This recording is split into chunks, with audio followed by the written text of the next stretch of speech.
හරි මම කරලා අපි ළමයි ගිය අවුරුද්දේ ආපු ඕගොල්ලන්ගේ කලින් අවුරුද්දේ හරිද උඩ බැච් එකේ නේ ඕගොල්ලන්ගේ උඩ බැච් එකේ කියන්නේ ගිය අවුරුද්දේ සාමාන්‍ය පෙළ විභාගයේ ආපු ගණන් පේපර් එක 2019 සාමාන්‍ය පෙළ විභාගයේ ආපු ගණිතයේ පේපර් එක. හරි පේපර් එක ඔයගොල්ලෝ ගාව මම හිතන්නේ පාස් පේපර් පොත් ඇති නේ. හරි පේපර් පොතක් අනිවාර්යෙන්ම ළඟ තියාගන්න. සාමාන්‍ය අවුරුදු 5ක විතර හරිද? හොඳයි අපි එහෙනම් තමයි සාකච්ඡා කරන්න පටන් ගමු මුලින්ම කෙටි ප්‍රශ්න ටික. හරි කෙටි ප්‍රශ්න ටික මුලින්ම අපි සාකච්ඡා කරලෙමු. හොඳයි. හරි පටන් ගමු දෙන්න. හරි යාළුවෝ ඉන්නවනම් ඉක්මනට ක්ලාස් එකට සම්බන්ධ වෙන්න කියන්න.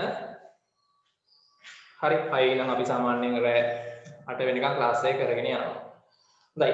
ප්‍රශ්නාංක 1 දැන් ළමයි මේ කෙටි ප්‍රශ්න වල ඔයගොල්ලෝ දන්නවා ඔයගොල්ලන්ගේ ගණන් පේපර් එකේ කොටස් දෙකක් තියෙනවා. හරි.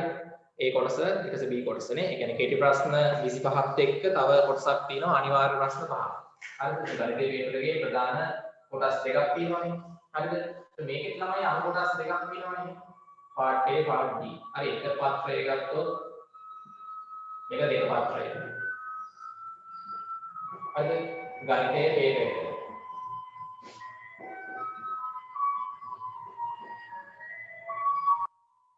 හරි ඔයගොල්ලන්ගේ දැන් ගණිතයේ පේපර් එකේ ළමයි ගත්තොත් එක පත්‍රය සහ දෙක පත්‍රයනේ. එක පත්‍රය ගත්තොත් මේකට අපිට පැය දෙකක කාලයක් හම්බ වෙන්නේ.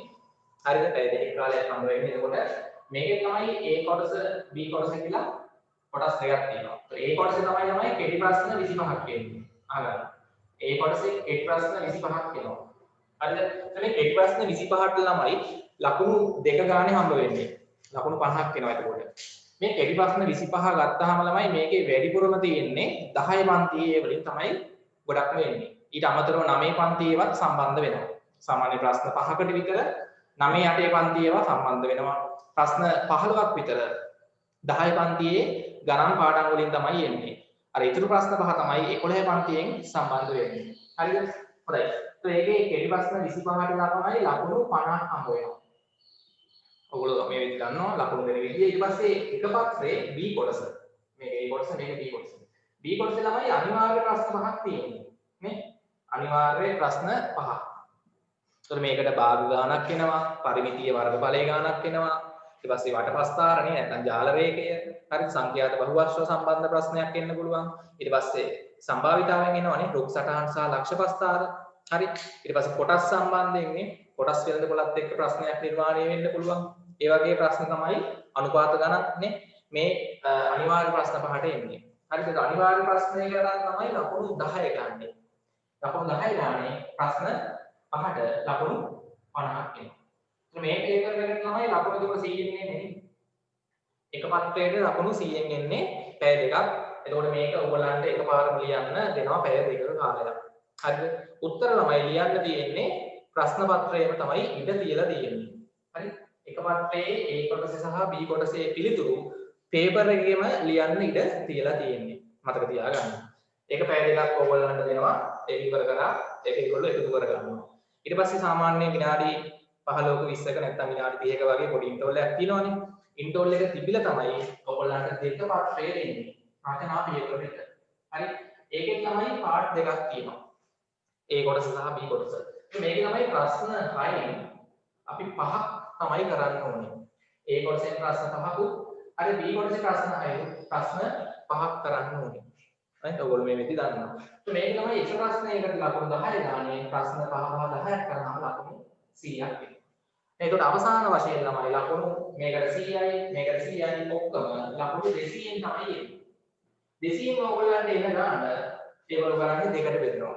නේ? දෙකට බෙදලා තමයි ඔයගොල්ලන්ගේ අවසාන ලකුණ 100ට කොච්චරක්ද කියලා දෙන්නේ. තේරුණාද පේපර් එකේ එන විදිය සහ පේපර් එකේ ලකුණු හම්බ වෙන විදිය.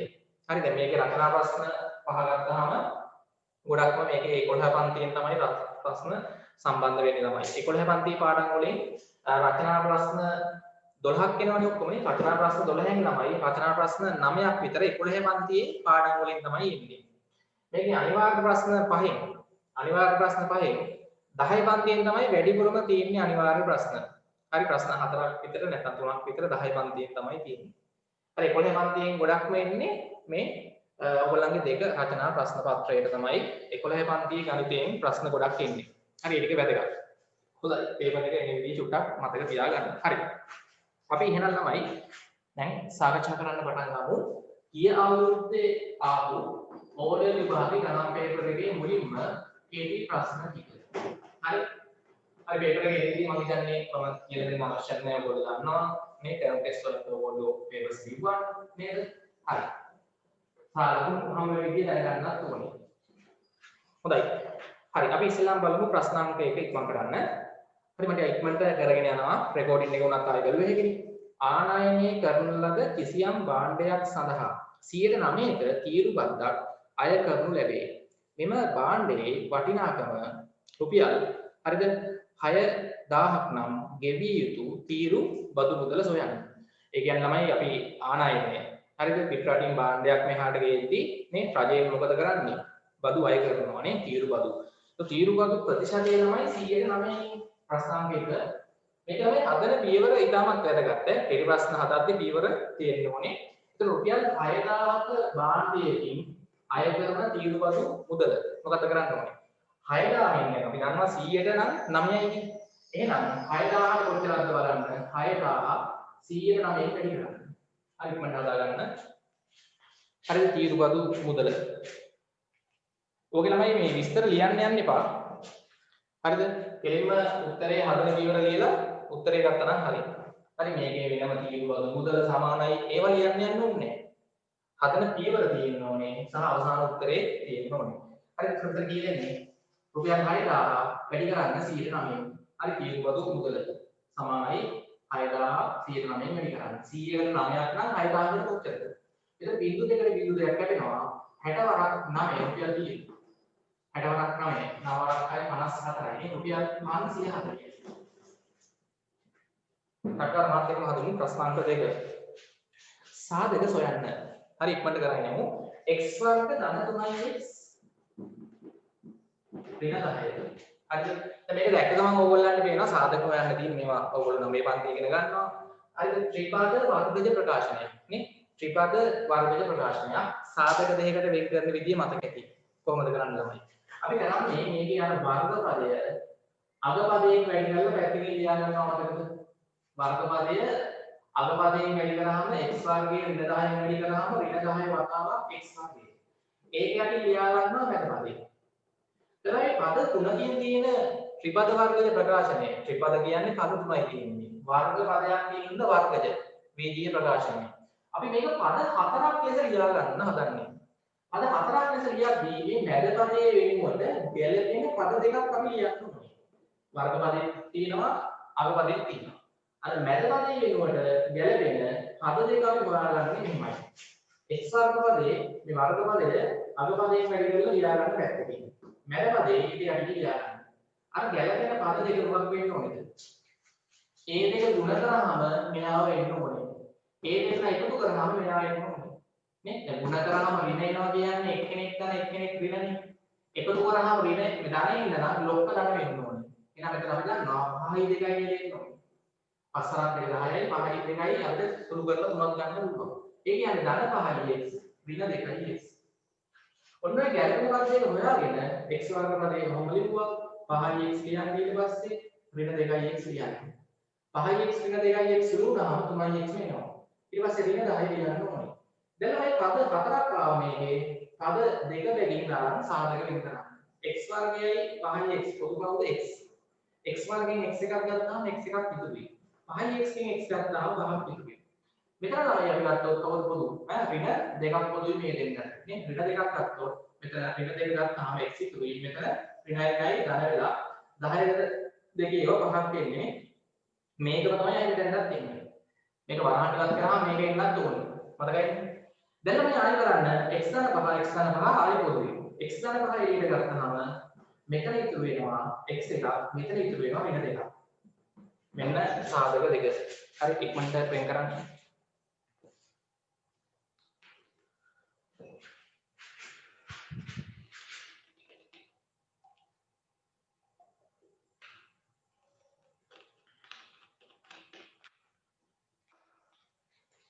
හරි ඉක්මනට කරන්න ඕනේ. හරි. ඉක්මනට. ප්‍රශ්න අංක 3.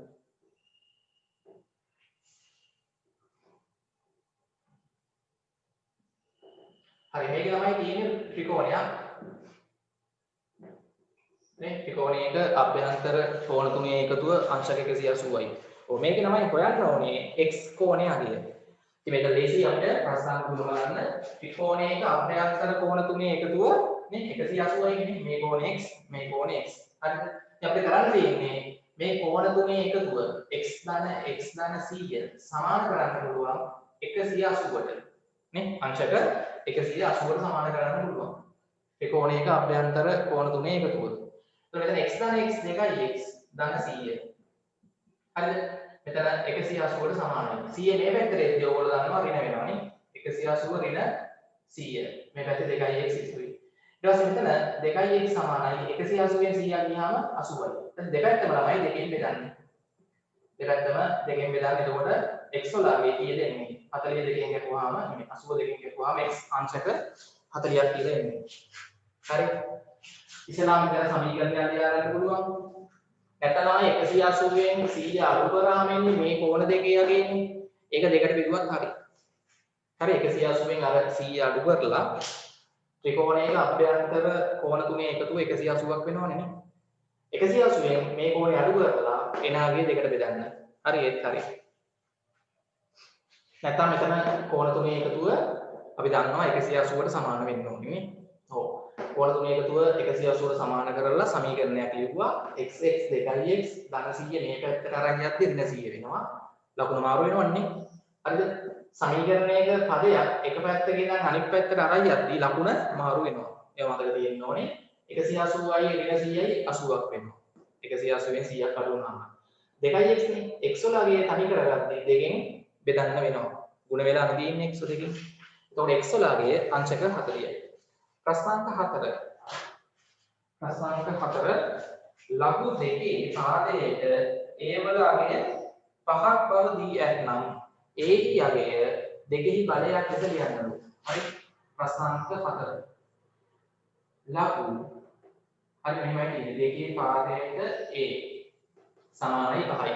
මෙතන ළමයි තියෙන්නේ ලඝු ආකාරයෙන් ඉන්නේ අපි. දැන් 11 වන්දි ළමයි මේ දර්ශන කරන පාඩම මේ කරන්න. හරි. ලඝු දෙකේ පාදයට එහි ලඝු ගණකයේ 5.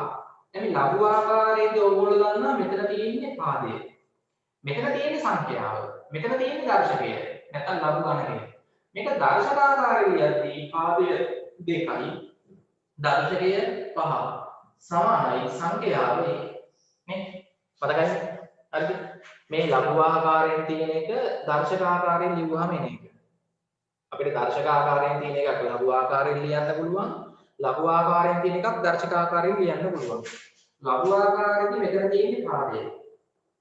මෙතන තියෙන්නේ සංඛ්‍යාව. මෙතන තියෙන්නේ දර්ශකය. දර්ශක ආකාරයේදී මෙතන පාදය, මෙතන දර්ශකය, මෙතන සංඛ්‍යාව. හරි ඒවා මතක තියෙන්න ඕනේ. හරි දෙකේ පහනේ. එහි යගේ දෙකේ පහට සමාන වෙනවා. ඒ වලගේ දෙකේ පහට සමාන වෙනවා. ඉක්මනට හදාගන්න.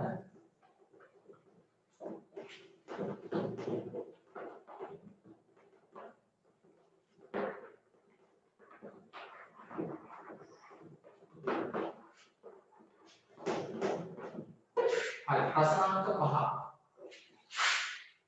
ප්‍රශ්නාංක 5.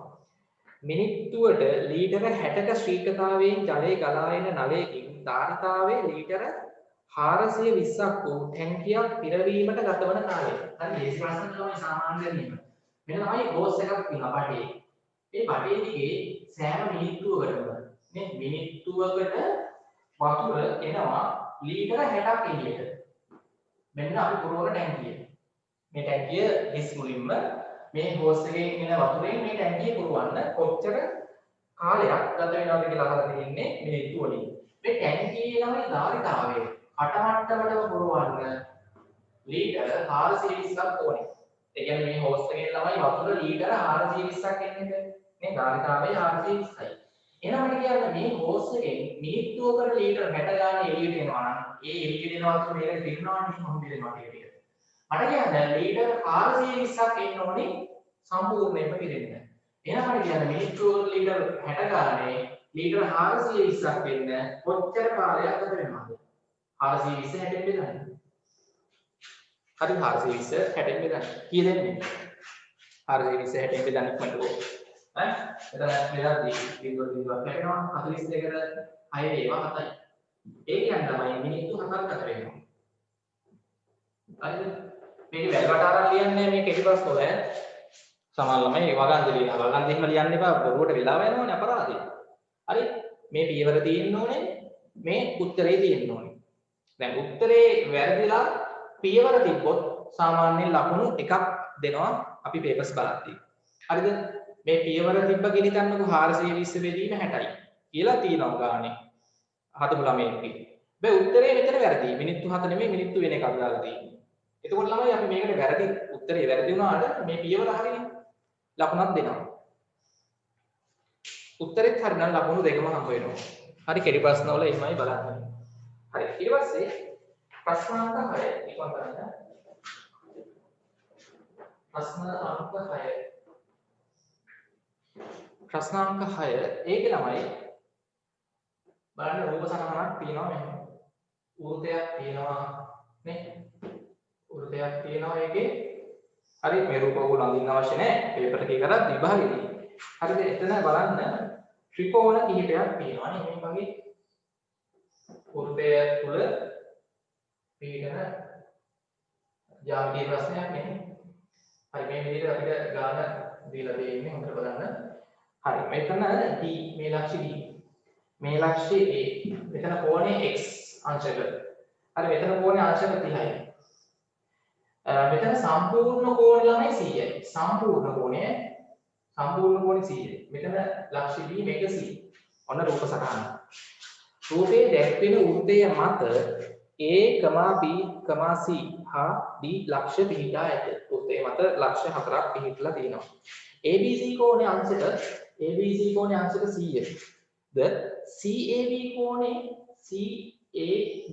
අංශක 30ද වේ. x වල අගය හොයන්න කියලා කියන්නේ. x කෝණය අගය. ඔව්. දැන් ළමයි මෙතන ඔයගොල්ලන්ට මතක ඇති 10 පන්ති ඉගෙන ගත්ත වෘත්ත ප්‍රමේයය. නේද? අර කේන්ද්‍රය ආපාතනය කරන කෝණයයි පරිධිය මත ආපාතනය කරන කෝණයයි අතර සම්බන්ධයක් ඉගෙන ගත්තා. ඊට පස්සේ එකම ඛණ්ඩයේ කෝණ විශාලත්වයෙන් සමානයි කියලා ඉගෙන ගත්තා. නේ? අර්ධ වෘත්තයේ කෝණයේ අංශක හරිද 90ක් කියලා ඉගෙන ගත්තා. ඒ ප්‍රමේයන් තුන මතකද? 10 පන්තියේ ඉගෙන ගත්ත ප්‍රමේයන් ටික. වෘත්තාශ්‍රිත ප්‍රමේයන්. මට කියන්න ළමයි මෙතන මේ x කෝණයේ සමාන කෝණයක් තියෙන එකක් පෙන්නන්න. මෙන්න මේ AB ඡාපයෙන් එහා පැත්තේ පරිධිය මත ආපාදනය කරන කොණයක් x කියන්නේ. AAB ඡාපයෙන් එහා පැත්තේ පරිධියේ ආපාදනය කරන කොණයක් තියෙනවා තාම නේ. එහෙනම් ඒකත් මොකද වෙන්නේ? x වෙනවා. නේ? එකම ඛණ්ඩයේ කොණ. හරිද? එකම ඛණ්ඩයේ කොණ. ඊට පස්සේ මම කියන්නේ මේ ABC ත්‍රිකෝණයේ සලකා මෙයා අංශක 30යි, මෙයා අංශක 100යි, මෙයා x අංශක. කොණ තුනේ එකතුව x ධන 30 ධන 100 සමාන කරන්න 180ට. ත්‍රිකෝණයක අභ්‍යන්තර කෝණවල එකතුව 180ට සමානයි. මෙතන තමයි x ධන 100යි 30යි 130යි එහා පැත්තේ 180යි. x වලගේ තනි කරද්දී මේ ධන 130 මේ පැත්තට අරන් ගෙවි ඍණ 130ක් වෙලා ඉන්නේ 180ෙන් 130ක් අඩු වුණාම අංශක 50යි. හරි ටක් ගාලා හදන්න ඕනේ. ප්‍රශ්න අංක 6 හරියි. ප්‍රශ්න අංක 7 ඉක්මන් කරන්න. ප්‍රශ්න අංක 7.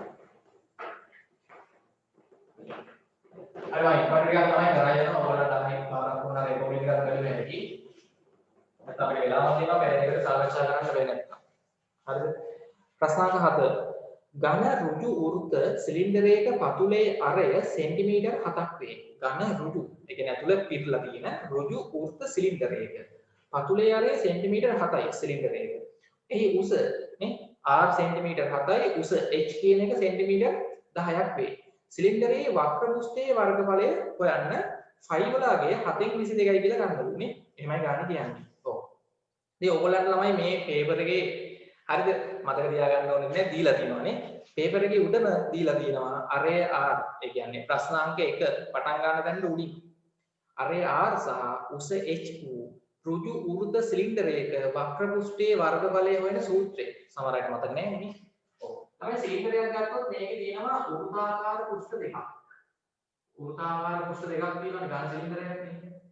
අරය R වල වෘත්තාකාර පෘෂ්ඨ දෙකක් තියෙනවා. උඩ තියෙන පෘෂ්ඨයයි පතුලේ තියෙන පෘෂ්ඨයයි. අරය R. උස H නේ. එතන මේකේ අරය සෙන්ටිමීටර් 7යි. උස සිලින්ඩරයේ සෙන්ටිමීටර 10යි. H. එතකොට සිලින්ඩරයක වක්‍ර පෘෂ්ඨය කියනවානේ. මේක ඔයගලන්ට මතක ඇති 10 පන්ති ඉගෙන ගන්නවා.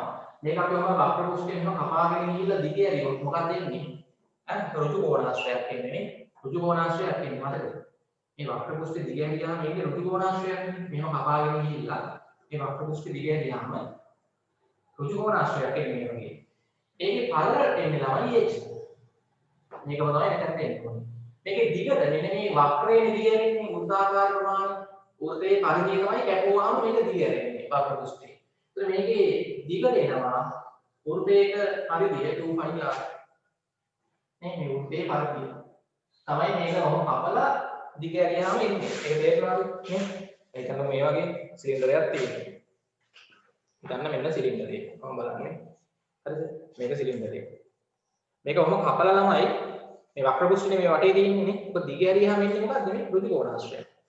අර සිලින්ඩරයේ උස තමයි ඍජු කෝණාශ්‍රය පල්ලට එන්නේ. දිගට එන්නේ මෙන්න මේ වෘත්තයේ පරිධිය 2πr. එතකොට මේකේ වර්ගඵලය. මේක තමයි වක්‍ර පෘෂ්ඨනේ. මේ වක්‍ර පෘෂ්ඨනේ වක්‍ර පෘෂ්ඨයේ නෙමෙයි. වක්‍ර පෘෂ්ඨයේ වර්ගඵලය ගන්න දැන් ඍජු කෝණාශ්‍රයක් නෙමෙයි කපලා දිග ඇරියාම දිග වැඩි කිරීම පල්ල 2πr තමයි දිග පල්ල h. මොකද එන්නේ 2πr වතාවක් h. හරි. එහෙනම් අපි ආදේශ කරමු 5rh දාන්න 2πrh දාලා වක්‍ර පෘෂ්ඨ වර්ගඵලයේ 5 7 22යි අරය 7යි h 10යි.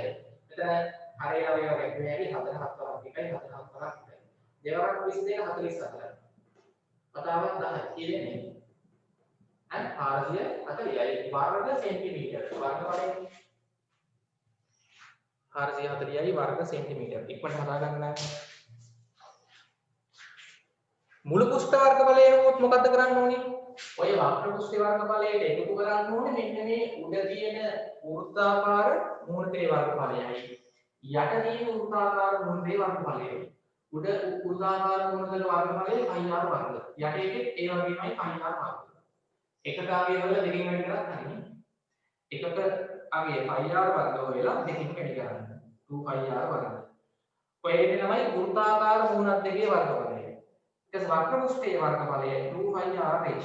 මේවම ලිව්වේ සිලින්ඩරයක මුළු පෘෂ්ඨ වර්ගඵලයට සම්බන්ධයි. සමහර අයට මතක ඇති ඔබ 10 පන්ති ඉගෙන ගත්තා කියලා.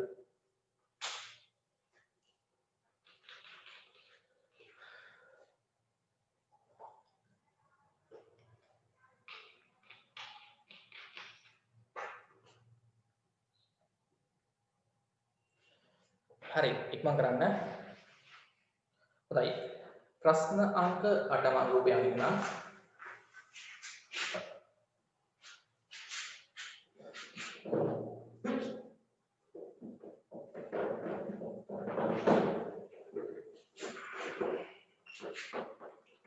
ප්‍රශ්න අංක 8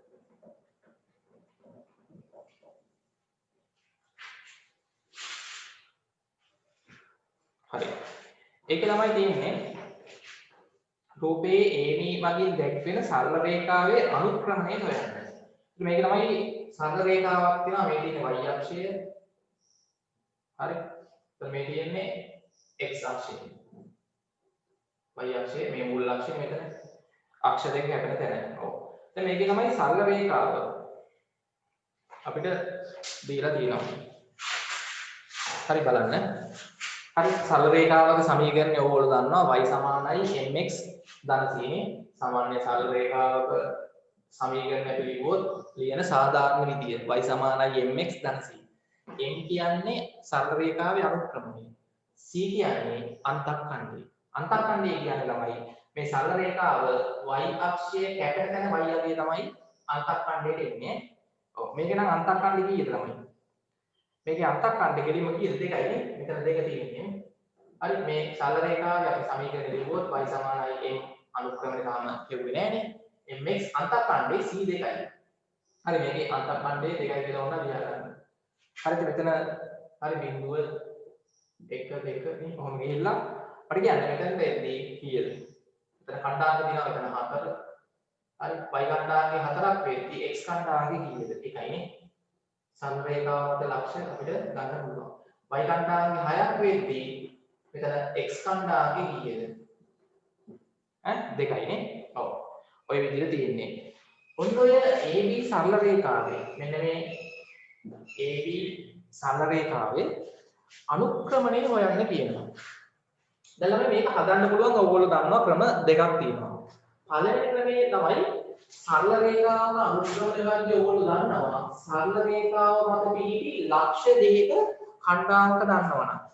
එම සරල රේඛාව මත පිහිටි ලක්ෂ්‍ය දෙකක ඛණ්ඩාංක දන්නවනම්. ඔව් අපි දන්නවා නේ. මෙතනක් ගන්නවා විතරක්. මෙතන ගන්නවා කියුවොත් 2,6. මේ ලක්ෂ්‍ය ඛණ්ඩාංක 1,4. මෙතනත් ඕනනම් දන්නවා ඛණ්ඩාංක 0.2.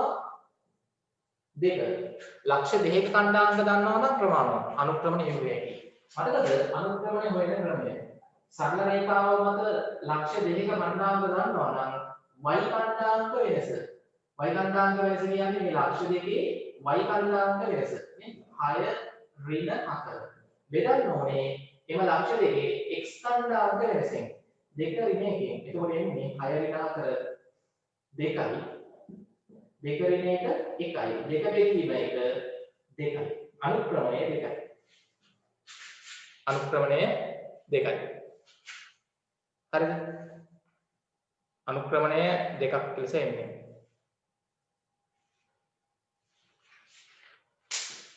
හරි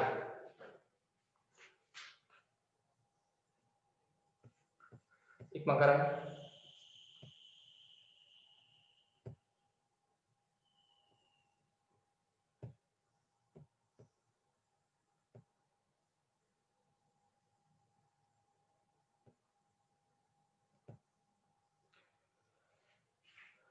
අනුක්‍රමණය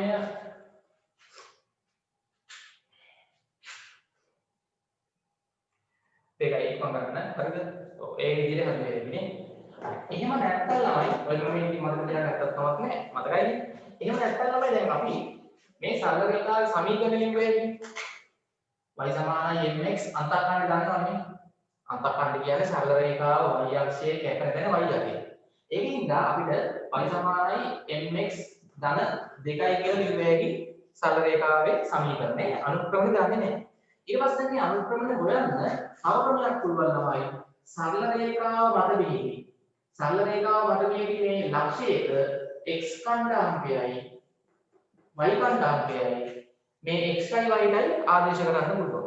ඒක වැදගත් දෙයක්. ඕනම පස්තාරයක සරල රේඛීය පස්තාරයක විතරක් නෙමෙයි වක්‍ර පස්තාරයක උනත් එයාගේ සමීකරණයේ ඒ ප්‍රස්ථාරයේ මත පිහිටි ඕනම ලක්ෂයක ප්‍රස්ථාරයේ මත පිහිටි ඕනම ලක්ෂයක x ඛණ්ඩාංකයයි y ඛණ්ඩාංකයයි ආදේශ කරන්න පුළුවන්. මම එතකොට අර ලක්ෂය ගත්තොත් y ඛණ්ඩාංකය දානවා මෙතන 6 මෙතන. මේ අනුක්‍රමණය කරන්න ඕනේ. වතාවක් x ඛණ්ඩාංකයට දානවා එතන 2යි. ධන 2. මෙතන දෙවරක් ගෙන් 2යි එන්නේ. නේ? මෙතන ධන දෙක මේ පැත්තට එද්දී 6ක් කියනවා කොහොමද? ඍණ 2ක් වෙනවා. 6න් 2ක් අඩු වුණාම 4යි. සමානයි 2යි එන්නේ. එක එක විදිහකට ගණන් හැදුවේ තමයි මේක තියා ගන්න. හරිද? මේ සමීකරණයක් එනවා. දැන් මේක සුළු කරලා දෙපැත්තම දෙකෙන් බෙදන්න. දෙපැත්තම දෙකෙන් බෙදන්න. දෙකට දෙක කියලා යනවා. මෙතන 4 දෙකෙන් බෙදුවාම කීයද? 4 දෙකෙන් බෙදුවාම 2යි. හරි ඒත් හරිය කොහොම හදන්නත් පුළුවන්. හරි. එතන මම කරේ ළමයි අර සරල රේඛාවල පිහිටි මෙන්න මේ 2,6 කියන ලක්ෂය. ඕක මේක නෝනේ මේක ගන්නත් පුළුවන්. 1,4 ආදේශ කරන සුළු කරා n 2යි කියලා එන්නේ. හදලා බලන්න ඕන. මේ ලක්ෂයේ ඛණ්ඩාංක x ඛණ්ඩාංක xයි y ඛණ්ඩාංක yයි ආදේශ කරන්න. ආදේශ කරාම මේ එන සම්බන්ධය සුළු කරන් ගිහිල්ලා එමු f 2යි කියලා හෙව්වේ.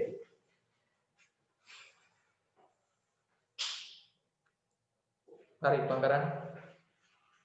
ඒකත් ලියා ගන්න ළමයි එහෙම හොයන්නත් පුළුවන්.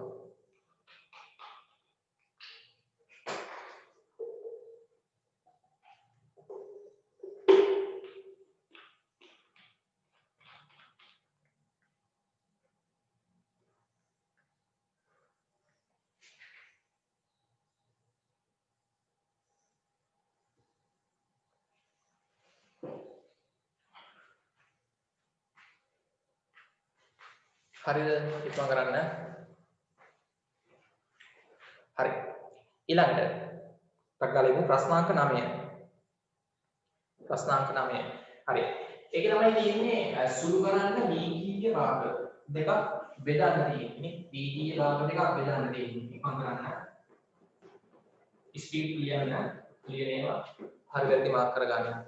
හරි ප්‍රශ්නාංක 9.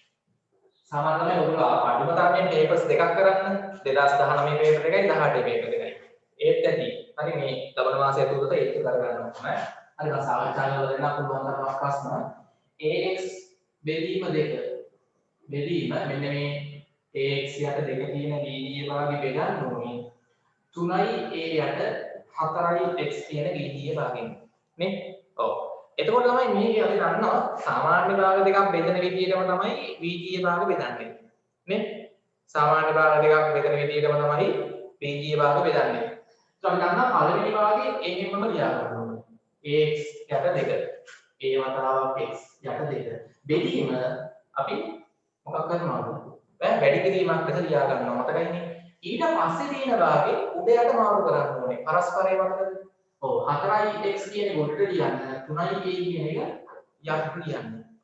ඊට පස්සේ තමයි දැන් මෙතන වැඩි කිරීමක් වලින් ආපු හින්දා උඩ යට අපිට කැපෙන ඒවා කැපුවේ හැටි. මොනවද කැපෙන්නේ? මේකේ උඩ සහ යට හරිද? කැපෙන ඒවා කපලා දාන්න පුළුවන්. මෙතන කැපෙන දෙකකින් ඉන්නවා. හවුද? මෙන්න මේ a මේ a කැපෙනවා. හරි. ඊට පස්සේ මේ දෙකට දේවලක් එකයි හතරට දේවලක් දෙකයි. ඔච්චරයි කැපෙන්නේ. දැන් උඩ ටික දුර කරන්න හරි x වතාවක් x x වර්ගය වතාවක් 2 2යි x වර්ගය එනවා උඩට නේ හරියට එන්නේ x වතාවක් 3 3යි මෙන්න උත්තරේ හරිද මෙතන උඩ දෙකක් තියෙනවානේ මේ දෙවරක් x වතාවක් x x වතාවක් x x වර්ගයක් එනවා මතකයිනේ x වතාවක් x x වර්ගය දෙකකුත් තියෙනවා ඉස්සරහම හරි ඒ තුනක් ඉතුරු වෙලා තියෙනවා උත්තරේ 2යි x වර්ගය බෙදීම 3 2යි x වර්ගය යට 3 එන්නේ. හරි. ප්‍රශ්න අංක 10 වම් කරන්න. ප්‍රශ්න අංක 10.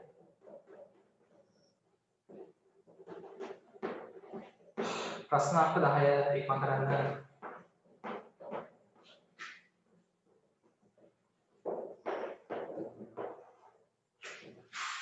ප්‍රශ්න අංක 10 හරි දී ඇති රූපයේ ABC ඍජුකෝණී ත්‍රිකෝණයේ CB පාදයේ F තෙක් දික් කර ඇත රූපෙත් බලන්න AB සහ CB මධ්‍ය ලක්ෂ පිළිවෙලින් E සහ D වේ DEB කෝණයේ අංශක 50ක් නම් EBF කෝණයේ අගය විශාලත්වය සොයන්න හරි මෙන්න මේ රූප සටහන මම අඳින්න ගානේ කියලා තියෙනවා ප්‍රශ්නාංක 10 හරි මේ රූප සටහන දීලා තියෙනවා ගානේ මේ විදියට. හොඳයි. එතකොට ළමයි මෙතන ලක්ෂ්‍ය මේක C. මෙතන අංශක 90යි. අංශක 90යි. මෙතන A. හරි. මෙතන ළමයි තව බලන්න රූපය වැදගත්. දත්ත මේක දෙකට බෙදෙන විදියට මේ දිගට මේ දිග සමාන වෙන විදියට මෙන්න මේ D ලක්ෂ්‍ය කියනවා මේ රේඛාව මත. එතන ඉඳන් රේඛාවක් ඇඳලා තියෙනවා මේ දිග දෙකට බෙදෙන විදියට. කොටස් දෙකකට නේ. හරි. මේ ලක්ෂ්‍ය E. එතකොට මේ දිග සමානයි. අර රූපේ දත්ත ටික වැදගත් නේ. මෙතන කෝණේ අංශක 50යි. මෙතන කෝණේ අංශක 50යි.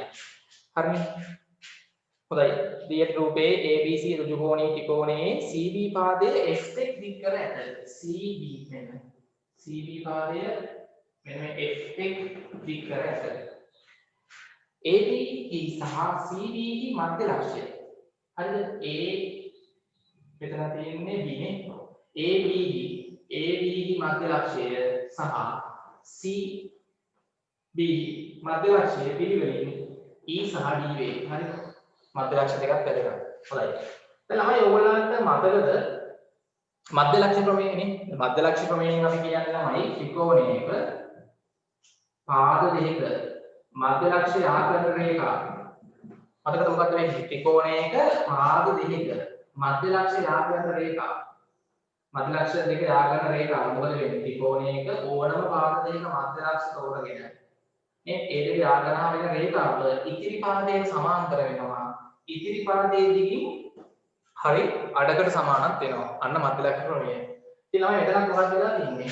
ඈ මේ ත්‍රිකෝණේ මේ පාදේ මධ්‍යලක්ෂණය නෙමෙයි තියෙන්නේ. මේ පාදේ මධ්‍යලක්ෂණය නෙමෙයි තියෙන්නේ. මේ මධ්‍යලක්ෂණයේ යාන්ත්‍රණ රේඛාව මේ පාදයට සමාන්තර වෙනවා. සහ මේ පාදේ දිගින් අඩකට සමානක් වෙනවා. හරි පොඩ්ඩක් එතන ලියා ගන්න මධ්‍යලක්ෂ ක්‍රමය තමයි පාවිච්චි කරන්න තියෙන්නේ. ඔව්. දැන් අපි අහන්නේ ළමයි EBF කෝණය. EBF කෝණය. EBF මෙන්න මේ කෝණය තමයි අහන්නේ. EBF කෝණය. හරි. එතකොට මට කියන්න ළමයි දැන් මෙතන ඔයගලන්ට පේනවා හරි මේ ඍජු කෝණය කෝණෙත් තියෙනවා. මේ සමාන්තර රේඛාශ්‍රිත කෝණ වර්ග තියෙනවනේ. ඒකාන්තර කෝණ, අනුරූප කෝණ, මිත්‍ර කෝණ මතකයි තෝ. එතකොට මට කියන්න මෙතන අංශක 50ට සමාන කෝණයක් මේකේ පෙන්නන්න පුළුවන් කොතනද? අනුරූප කෝණ වලින් අර F අකුරක් ගත්තාම මේ F අකුරක් ගත්තාම මේ මුළු දෙකේ කෝණ මොනවද කියන්නේ? අනුරූප කෝණ විශාලත්වයෙන් සමානයි. මොකද මේ රේඛා දෙක සමානයි. F අකුරක් බලන්න. එතකොට තමයි මේ ඍජු කෝණේ කෝණ සල්කා. මේ ඍජු කෝණේ කෝණ සල්කා. හරිද? අපිට ඕන නම් මෙන්න මෙතන ඕන හොයාගන්න පුළුවන්. නැත්නම් ඕගොල්ලෝ දන්නවා ක්‍රමයක් ත්‍රිකෝණයක පාදයක් දික් කරාම සෑදෙන බාහිර කෝණය අභ්‍යන්තර සම්මුඛ කෝණ දෙකේ එකතුවට සමානයි. මතකද? අන්න ප්‍රමේය. මෙන්න මේ ලොකු ත්‍රිකෝණේ පාදයක් දික් කරාම සෑදෙන බාහිර කෝණය EBF කෝණය සමාන වෙනවා අභ්‍යන්තර සම්මුඛ කෝණ දෙකේ එකතුවට අංශක 90යි අංශක 50යි කියලා එන්නේ. අංශක 140යි. ඉක්මනට හදාගන්න.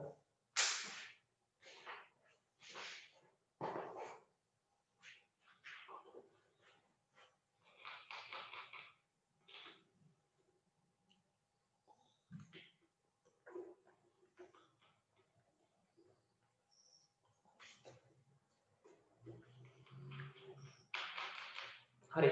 ප්‍රශ්නාංක 11.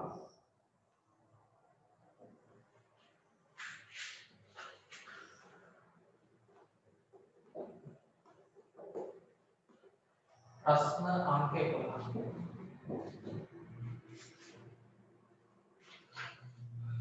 හරි. වර්ගයේ සමීකරණයක් තියෙන්නේ සරල වර්ග සමීකරණයක් 2x1 ඍණාත්මක සමානයි බිඳුව. ඉස්ස දක්වන. හරි. දැන් සමීකරණයක් නම් අපිට සමීකරණ වර්ග තුනක් තියෙනවානේ. ගණන් වල සරල සමීකරණ තියෙනවා. සරල සමීකරණ ගත්තොත් නිකන් මේ වගේ සමීකරණ x ධන 5 සමානයි බිඳුව. හරිද? 2a ධන 7 සමානයි 20. මේවට කියන්නේ තමයි සරල සමීකරණ. බීජීය පද වර්ග සමීකරණයේ එක වර්ගයේ තියෙන්නේ ඒකේ දර්ශකය එකක් වෙන්නත් ඕනේ. නේ? දර්ශකය එකක් වෙන්න ඕනේ. ඒ කියන්නේ මේකේ දර්ශක 2 3 4 බල තියෙන්නේ නැහැ. මේවට කියන්නේ සරල සමීකරණ. ඊට පස්සේ තමයි සමීකරණ වල අපි ගත්තොත් 2x ධන 5y සමානයි 7යි. හරි. මේවට අපි කියන්නේ තමයි සමගාමී සමීකරණ. එක සමීකරණේ බීජීය පද දෙකක් අඩංගු වුණොත් නේ? බීජීය පද x තියෙනවා y තියෙනවා. මේ වගේ ගණනක් හදද්දී අපිට තව සමීකරණයක් දෙනවානේ. හරි x ඍණ 3y සමානයි 4යි. නැත්නම් මේක හදන්න බෑ. මොකද මේක x වල අගය හොයන්නත් ඕනේ, y වල අගය හොයන්නත් ඕනේ. නේ විසඳනවා කියන්නේ මේ දෙකේ x y හොයන්න ඕනේ. මේක නම් x වල අගය විතරයි හොයන්න තියෙන්නේ. මේක නම් a වල අගය විතරයි. මේවා සරල සමීකරණ. මේවා සමගාමී සමීකරණ. මෙන්න මේ වර්ගපදයක් අඩංගු වෙනවා සමීකරණයක. වර්ගපදයක් තිබ්බොත් අපි මේවට කියන්නේ වර්ගජ සමීකරණ. වර්ගජ සමීකරණයක් විසඳද්දී අපි සාමාන්‍යයෙන් බලන්න ඕනයි සාධක වෙන් කරගන්න පුළුවන් වේද කියලා. ඒක තමයි සාධක වෙන් කරන්න පුළුවන්. නේ? හරිද? මේකට අපි බිඳුව සමාන කරගන්න ඕනේ. මේක නම් බිඳුවට සමානයි.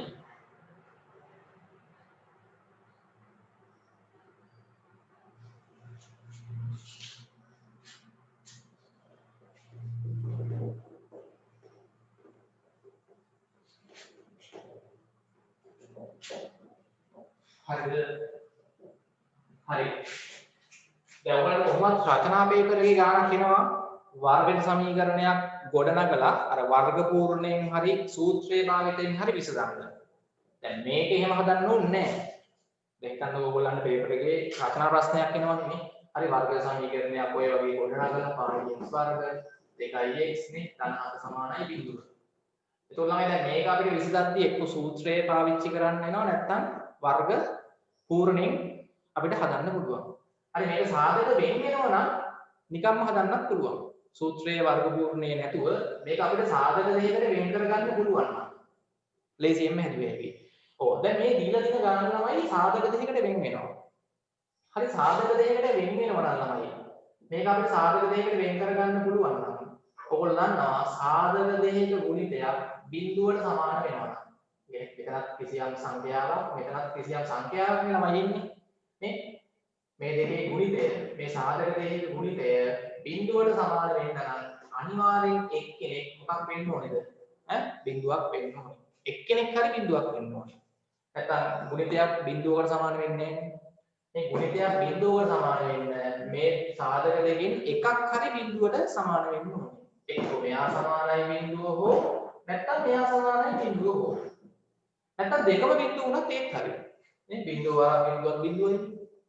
මෙයා බිඳුවට සමාන වෙලා මෙයා කීයක් වුණත් ගුණිතේ බිඳුවයි. මෙයා බිඳුවට සමාන වෙලා මෙයා කීයක් වුණත් ගුණිතේ බිඳුවයි. දෙකම බිඳුව වුණත් ඒත් ගුණිතේ බිඳුවයි. එතකොට මේක සාධක එන්න වෙනවනේ. මොකද කරන්න තියෙන්නේ?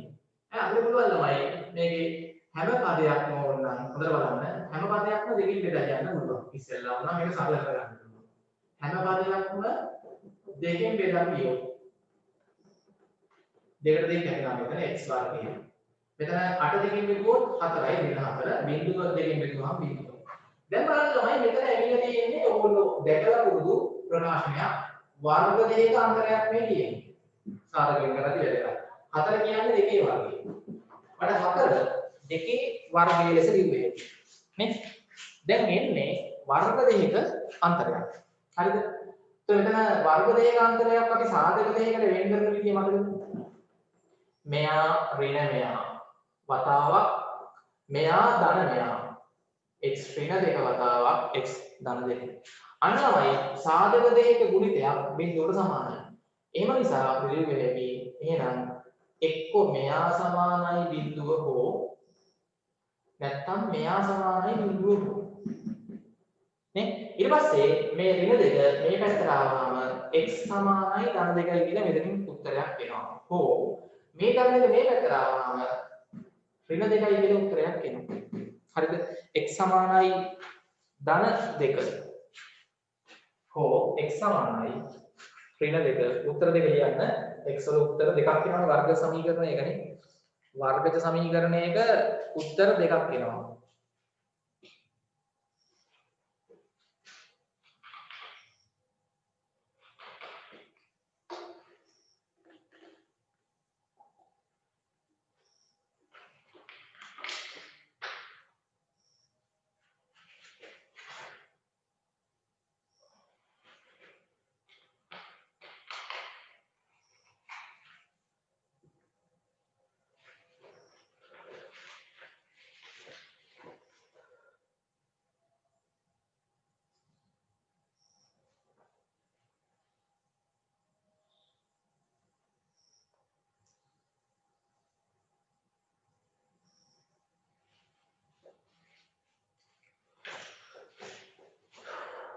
හරි. මෙතන මම මුලින්ම තමයි හැම පදයක්ම දෙකෙන් බෙදන් ගියොත් මේක 4 වෙනවනේ.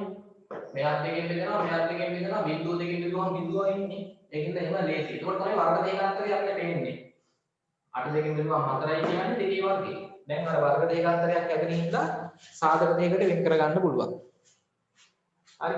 එහෙම නැත්නම් මේක මුලින්ම ළමයි ඕන නම් අර දෙකක් ඕන නම් සාධකයක් නිසා වම් පැත්තේ ඉවතර ගන්නත් පුළුවන්. එහෙම හදන්නත් පුළුවන් කාටද? 2x වර්ගයකයි 8යි දෙකක් පොදුයිනේ. ගන්නවා ඉස්සරහට. එතකොට මෙතන x වර්ගයක් වෙනවා 8ෙන් දෙකක් ගත්තාම 8 දෙකෙන් බෙදුවම 4යි. නේ? ඔව්. කොහොම ගත්තත් ළමයි ඕගොල්ලන්ට ඊට පස්සේ මෙතන අර වගේ සුළු කරන්න පුළුවන්. මේ ගුණ වෙච්ච දේ අපිට මෙතන අයින් කරගන්න පුළුවන්. දෙපැත්තම මම හරි දෙකෙන් බෙදනවා. හරි නැත්නම් මේක සාධක ඕන නම් වෙන් කරගන්නත් පුළුවන්. 4 කියන්නේ දෙකේ වර්ගයනේ. ඒතර මෙතන ඉස්සරහා දෙකක් තියෙනවා. දෙක වතාවක් x වර්ග වෙන දෙකේ වර්ගය. වර්ග දෙක අන්තරයක් තියෙනවා. එතකොට x ඍණ දෙක වතාවක් x ධන දෙක නේ. හරි. ඔතනින් පස්සේ තමයි අපිට කරන්න තියෙන්නේ දැන් මෙයා කොහොමද ඉස්සරහා දෙක දෙන්නේ. හරිද? මේ දෙපැත්තම ඕන දෙකෙන් බෙදලා මේ දෙක අයින් කරලා දාන්න පුළුවන්. අර වගේ හදන්නත් පුළුවන්, මේ වගේ හදන්නත් පුළුවන්. හරි. නැත්නම් මෙතන කෙලින්ම මෙයා සමානයි බිඳුව හෝ මෙයා සමානයි බිඳුව. x සමානයි ධන දෙකයි. එතකොට x සමානයි ඍණ දෙකයි කියලා එනවා. එහෙම හදන්නත් පුළුවන්. හරි. ප්‍රශ්න අංක 12. මිනිසෙක් වාර්ෂිකව 108ක වැල් පොලියට රුපියල් 5000ක් අවුරුදු දෙකක් සඳහා ණයට ගනී. මෙම ණය මුදල සඳහා දෙවන වර්ෂයට පොලිය කොච්චරක් වෙනවද? අන්න. තමයි මේකේ තියෙන්නේ වැල් පොලිය. නේ? සුළු පොලිය නෙමෙයි. එතකොට වැල් පොලියේදී වෙන්නේ ළමයි පළවෙනි අවුරුද්දේදී හැදෙන පොලිය ඊළඟ අවුරුද්දේ පොලිය ගණනය කරද්දී අර මුදලට එකතු කරලා තමයි පොලිය ගණනය කරන්න ඕනේ. ඒක තමයි වැල් පොලිය ක්‍රමය. සුළු පොලියේදී තැන්පත් කළ හෝ ණයට ගත්ත මුදලට තමයි හැමදාම පොලිය හැදෙන්නේ. එකම ප්‍රමාණයක් තමයි සෑම අවුරුද්දකටම පොලිය හැදෙන්නේ. හැබැයි වැල් පොලියේදී දැන් අපිට ලියුව හැකි ප්‍රශ්නාංක 12 වැල් පොලියේ ප්‍රතිශතය 108යි අවුරුද්දකට රුපියල් 5000යි නේ. පළමු අවුරුද්දට හරිද? පළමු අවුරුද්දට පොලිය ගත්තොත් 5000 108න් වැඩි කරන්නේ නේ. 108ක් නම් 5000කට කොච්චරද? 5000 108න් වැඩි කරන්නේ. ඒක වැඩ ප්‍රකාශ සුළු කරන්න. හරි දීලා වෙනවා 50ක් 8 කීයද? 400 රුපියල් 400. ඔය ළමයි අර ණය මුදල සඳහා පළමු අවුරුද්දට පොලිය. පළවෙනි අවුරුද්දට පොලිය. දෙවන අවුරුද්දට පොලිය අපි ගණනය කරන්නේ. දෙවන අවුරුද්දට පොලිය ගණනය කරද්දී ළමයි අර මුදලට 5000යි පළවෙනි අවුරුද්දේ පොලියයි එකතු කරන්න ඕනේ. 5000 එකතු කිරීම 400. ඒ කියන්නේ 5000 කීයද? අන්න. දෙවන අවුරුද්දේ පොලිය ගණනය කරන්නේ. හරිද? දෙවන අවුරුද්දේ මුදල මම මේ ලියන්නේ නේ. දෙවන අවුරුද්දේ මුදල 5400ක් වෙනවා එතකොට. 5000යි පළවෙනි අවුරුද්දේ පොලියයි එකතු කරන්න වෙනවා. දෙවන අවුරුද්දේ පොලිය ගණනය කරද්දී මුදලට දාන්නේ 5400. ඒකෙන් 108ක් තමයි අපි ගන්න ඕනේ. බිඳු දෙකට බිඳු දෙක යනවා 54 වටක්. අගාල වැඩි කරන්න 54 වටක් රුපියල් කියන්නේ 422යි. දැන් මේක සුළු පොලියට ගත්තනම් ළමයි මොකද වෙන්නේ? පළවෙනි අවුරුද්දට පොලිය රුපියල් 400යි, දෙවන අවුරුද්දට පොලිය 400යි. තුන්වන අවුරුද්දට පොලිය 400යි. වැල් පොලියට යද්දී එක් අවුරුද්දක් පාසා හැදෙන පොලිය ඊළඟ අවුරුද්දට පොලිය ගණනය කරද්දී එකතු කරනවා ණය මුදලට. එකතු කරලා තමයි අපි පොලිය ප්‍රතිශතයෙන් වැඩි කරලා ඊළඟ අවුරුද්දට පොලිය ගණනය කරන්නේ. හරිද ඒක? හරි නේද? හොඳයි. ඊට පස්සේ ඉක්මන් කරන්න රුපියල් 432යි. ප්‍රශ්න අංක 13 ඉක්මනට හදාගන්න. ප්‍රශ්න අංක 13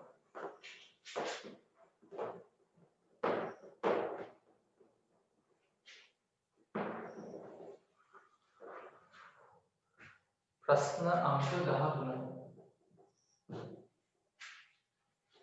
හරි ඒකේ මම රූපේ ළමයි අදින්නම්. වෘත්තයක් තියෙනවා. හරිද?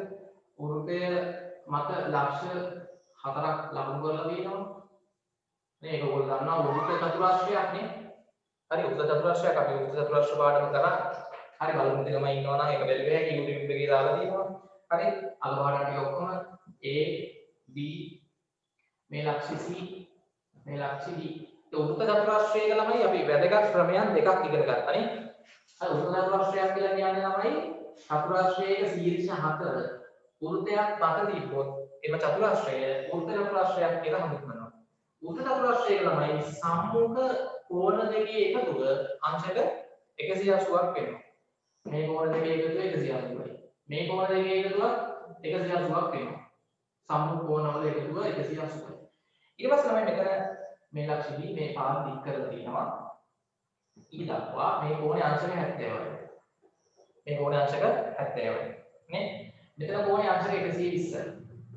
හරි මෙතන කෝණේ y හොයන්න ඕනේ y. මෙතන කෝණේ x නේ. හරි. මොන ඒ කෝණ ටික හොයන්න ඕනේ x සහ y. ABCD වෘත්ත චතුරාශ්‍රයක් රූපයේ දැක්වේ. AB පාදයේ E තෙක් දික් කර ඇත. තවද BCD කෝණේ BCD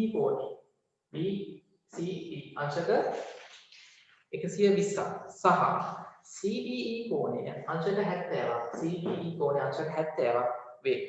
දී ඇති තොරතුරු ඇසුරෙන් x හා y කෝණවල අගයන් හොයන්න තියෙනවා. හරි. එතකොට අපිට y කෝණය ගද්දී අර ක්‍රමයේ පාවිච්චි කරන්න පුළුවන් නේ. වෘත්ත චතුරාශ්‍රයේක සම්මුඛ කෝණ දෙකේ එකතුව 180ට සමානයි. y එකතු කිරීම 120 සමානයි 180ට. උතනින් කෙලින්ම කරලා මේ 120 මේ පැත්තට එද්දී ඍණ 120ක් වෙනවා. අන්න y කෝණේ අංශක කීයද? 60යි කියලා ගන්න පුළුවන්. y අංශක 60යි. ඊළඟට අපිට හොයන්න වෙනවා x කෝණේ. එතන මතකද ඔයගොල්ලන්ට තව ප්‍රමේයයක් තියෙනවා. අර ඌර්ධ චතුරාශ්‍රයේක පාදයක් දික් කරාම සෑදෙන බාහිර කෝණය. ඌර්ධ චතුරාශ්‍රයේක පාදයක් දික් කරාම සෑදෙන බාහිර කෝණය ළමයි අභ්‍යන්තර සම්මුඛ කෝණයට සමාන වෙනවා. අන්න අනිත් ප්‍රමේය. ඌර්ධ චතුරාශ්‍ර වල ප්‍රමේයන් දෙකයි. සම්මුඛ කෝණ පරිපූර්ණ වෙනවා.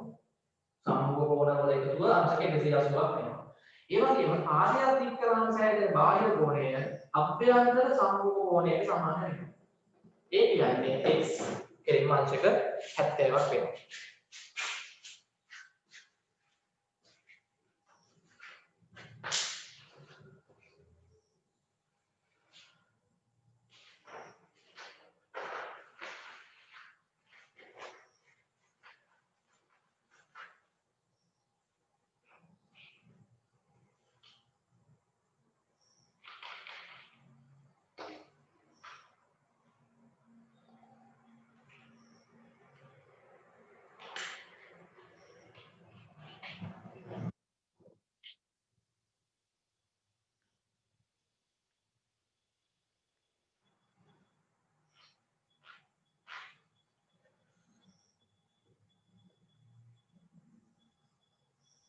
හරිද?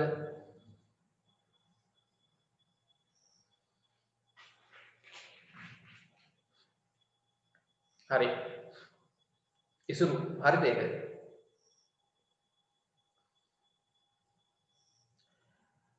හරි කම්ප්ලීට් දෙය ටික. හොඳයි.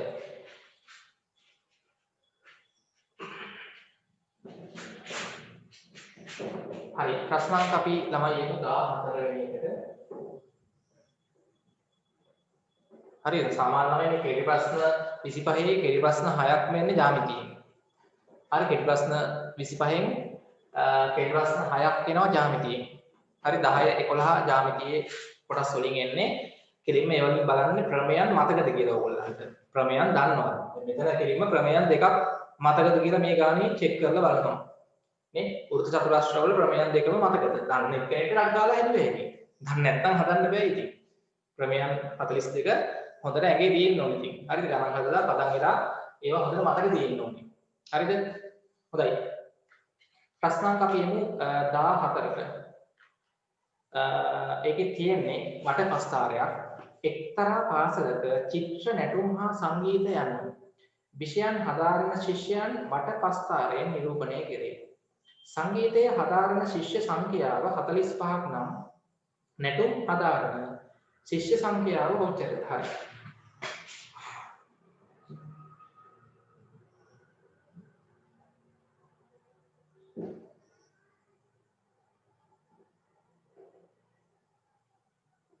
හරි මෙතන අංශක ළමයි 90යි නේ කේන්ද්‍ර කෝණේ. ඔව්.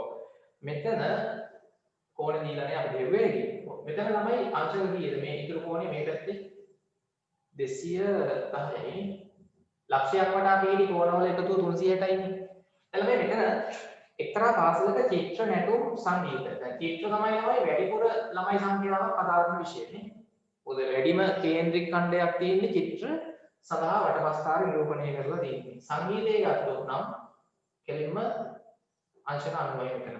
නේ? 4න් එකයි. නැටුම්. හරි. මෙතන කෝණේ වුණා නියුවේ හැකි අපි ඕන හොයලා බලමු නැටුම්. හරි මම නිකන් අහනවා මෙතන නැටුම් විෂයනේ නැටුම් හදාගන්න.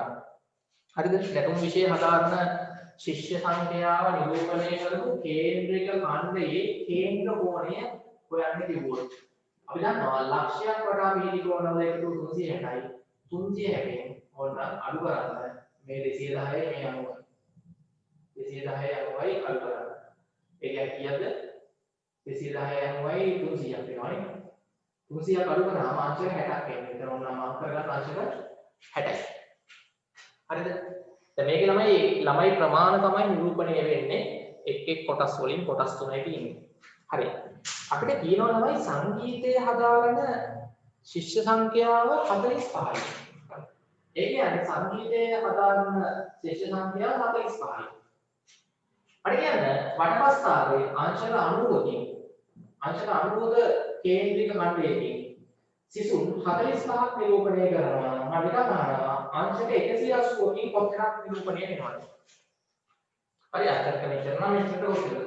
90ට ළමයි 45ක් නම් ඒ වගේ දෙගුණයක් නේ 180 කියන අංශකනේ. එහෙනම් මේක දෙකකින් වැඩි වෙන්න ඕනේ. අංශක 180කින් ළමයි ඒක 90ක් වෙනවා. මම මේක දෙකකින් වැඩි කරොත් අන්න අංශක 360ක් වෙනවා. සම්පූර්ණ වටපස්ථාරයේ නිරූපණය වෙන මුළු කෝණය. අංශක 360යි. එතකොට මේ පැත්තෙන් අපිට ඒක දෙකකින් වැඩි කරලා ඊට අදාළ ළමයි 180ක් ගන්න පුළුවන් ඔක්කොම. එහෙනම් ළමයි මේ වටපස්ථාරයේ නිරූපණය කරන මුළු ශිෂ්‍ය සංඛ්‍යාව අංශක 360යි. ළමයි වලින් ගත්තොත් ළමයි 180ක් නිරූපණය වෙනවා. හරි ඒක ඕනනම් වැදගත් දෙයක් අවශ්‍ය නම් ලියා ගන්න. හරි. දැන් මේක යහන්නේ නැටුම් හදාරන ශිෂ්‍ය සංඛ්‍යාව කොච්චරද කියලා. මෙහෙම ගන්න පුළුවන් නේ. මම කියන්නේ මේක සරලව ගන්නේ මෙහෙම. අංශක 90කින් ළමයි කීයද? 45ක් නිරූපණය වෙන්නේ.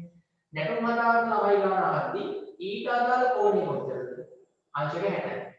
මම කියන්නේ මම අංශක 90කින් 45ක් නම් මම නිකන් අහනවා අංශක 30කින් කොච්චරක් නිරූපණය වෙනවද? මේ කුණෙන් බෙදන්නේ නේ. මේක කුණෙන් බෙදන්නේ. කුණෙන් බෙදුවාම මෙතන අංශක 30ක් එනවා. මේ පැත්තත් කුණෙන් බෙදන්නේ. එතකොට අනුලෝම සමානුපාත වගේ ළමයි කීයද? එතකොට 15 වෙන්නේ. ඒ කියන්නේ තමයි අංශක 90කට ළමයි 45ක් නිරූපණය වෙනවා. මේ අංශක 90කින් ළමයි 45ක් නිරූපණය වෙනවා නම් අංශක 30කින් ළමයි 15 නිරූපණය වෙන්නේ. නැටුම් වලට අංශක 60ක් තියෙනවනේ. අන්න අංශක 60කින් එහෙනම් කොච්චරක් නිරූපණය වෙනවද? මේ වගේ දෙකක් හින්දා අර දෙකෙන් වැඩි කරන්න ළමයි 30යි. ඒකම ගන්නත් පුළුවන්. ළමයි 30යි. හරිද? එක එක විදිහට ඔබ හැදුවේ හැකි ළමයි. මේ විදිහට හදන්න පුළුවන් නැත්නම් මුළු ළමයි සංඛ්‍යාව 180ක් කියලා හොයාගෙන ඔක වැඩි කරනවා 360න් 60. ඒත් තමයි. ඔක්කොම ළමයි ගන්න 180ක් කියලා හොයලා ඒක නම් ටිකක් දුර වැඩි ගන්න හදන ක්‍රමය. එහෙම ඕනේ නැහැ මෙහෙම හදන්න. ඔක්කොම අංශක 360කින් ළමයි 180ක් නම් අංශක 60කින් කොච්චරද කියලා බලන්න ඕන නම් 180 වැඩි කරනවා 360න් 60. 60 60 එකයි 360 60 වහයයි 6ට 6 එකයි 180ට හරියේවා 30යි. එහෙම හදන්නත් පුළුවන් කමකට ළමයි 30යි. එක විදිය වලට හැදුවේ හැකියි වටපස්ථාර මේවා. හරිද? අනිවාර්ය ප්‍රශ්නයටත් වෙනවනේ.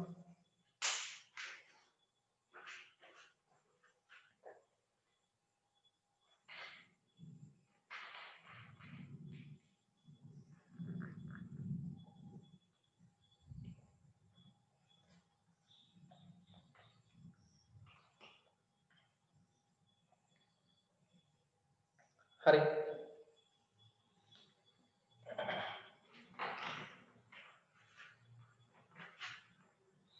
හරි.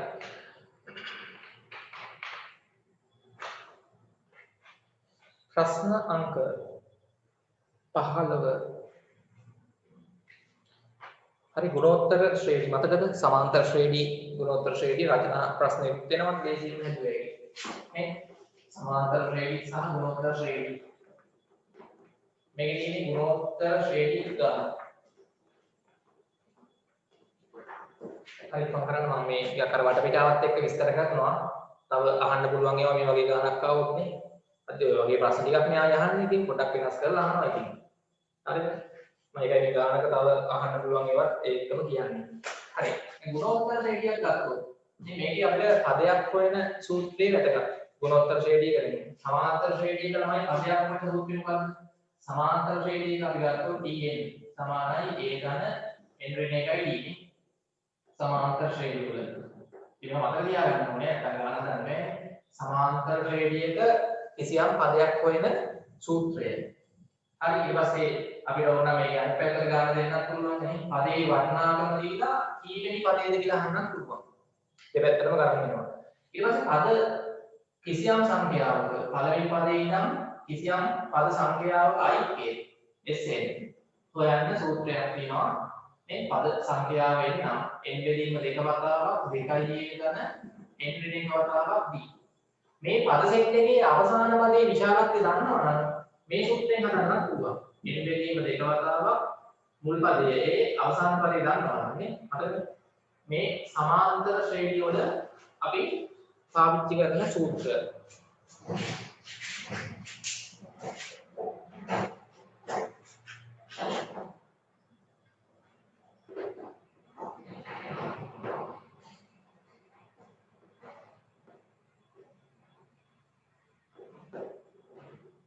හරිද?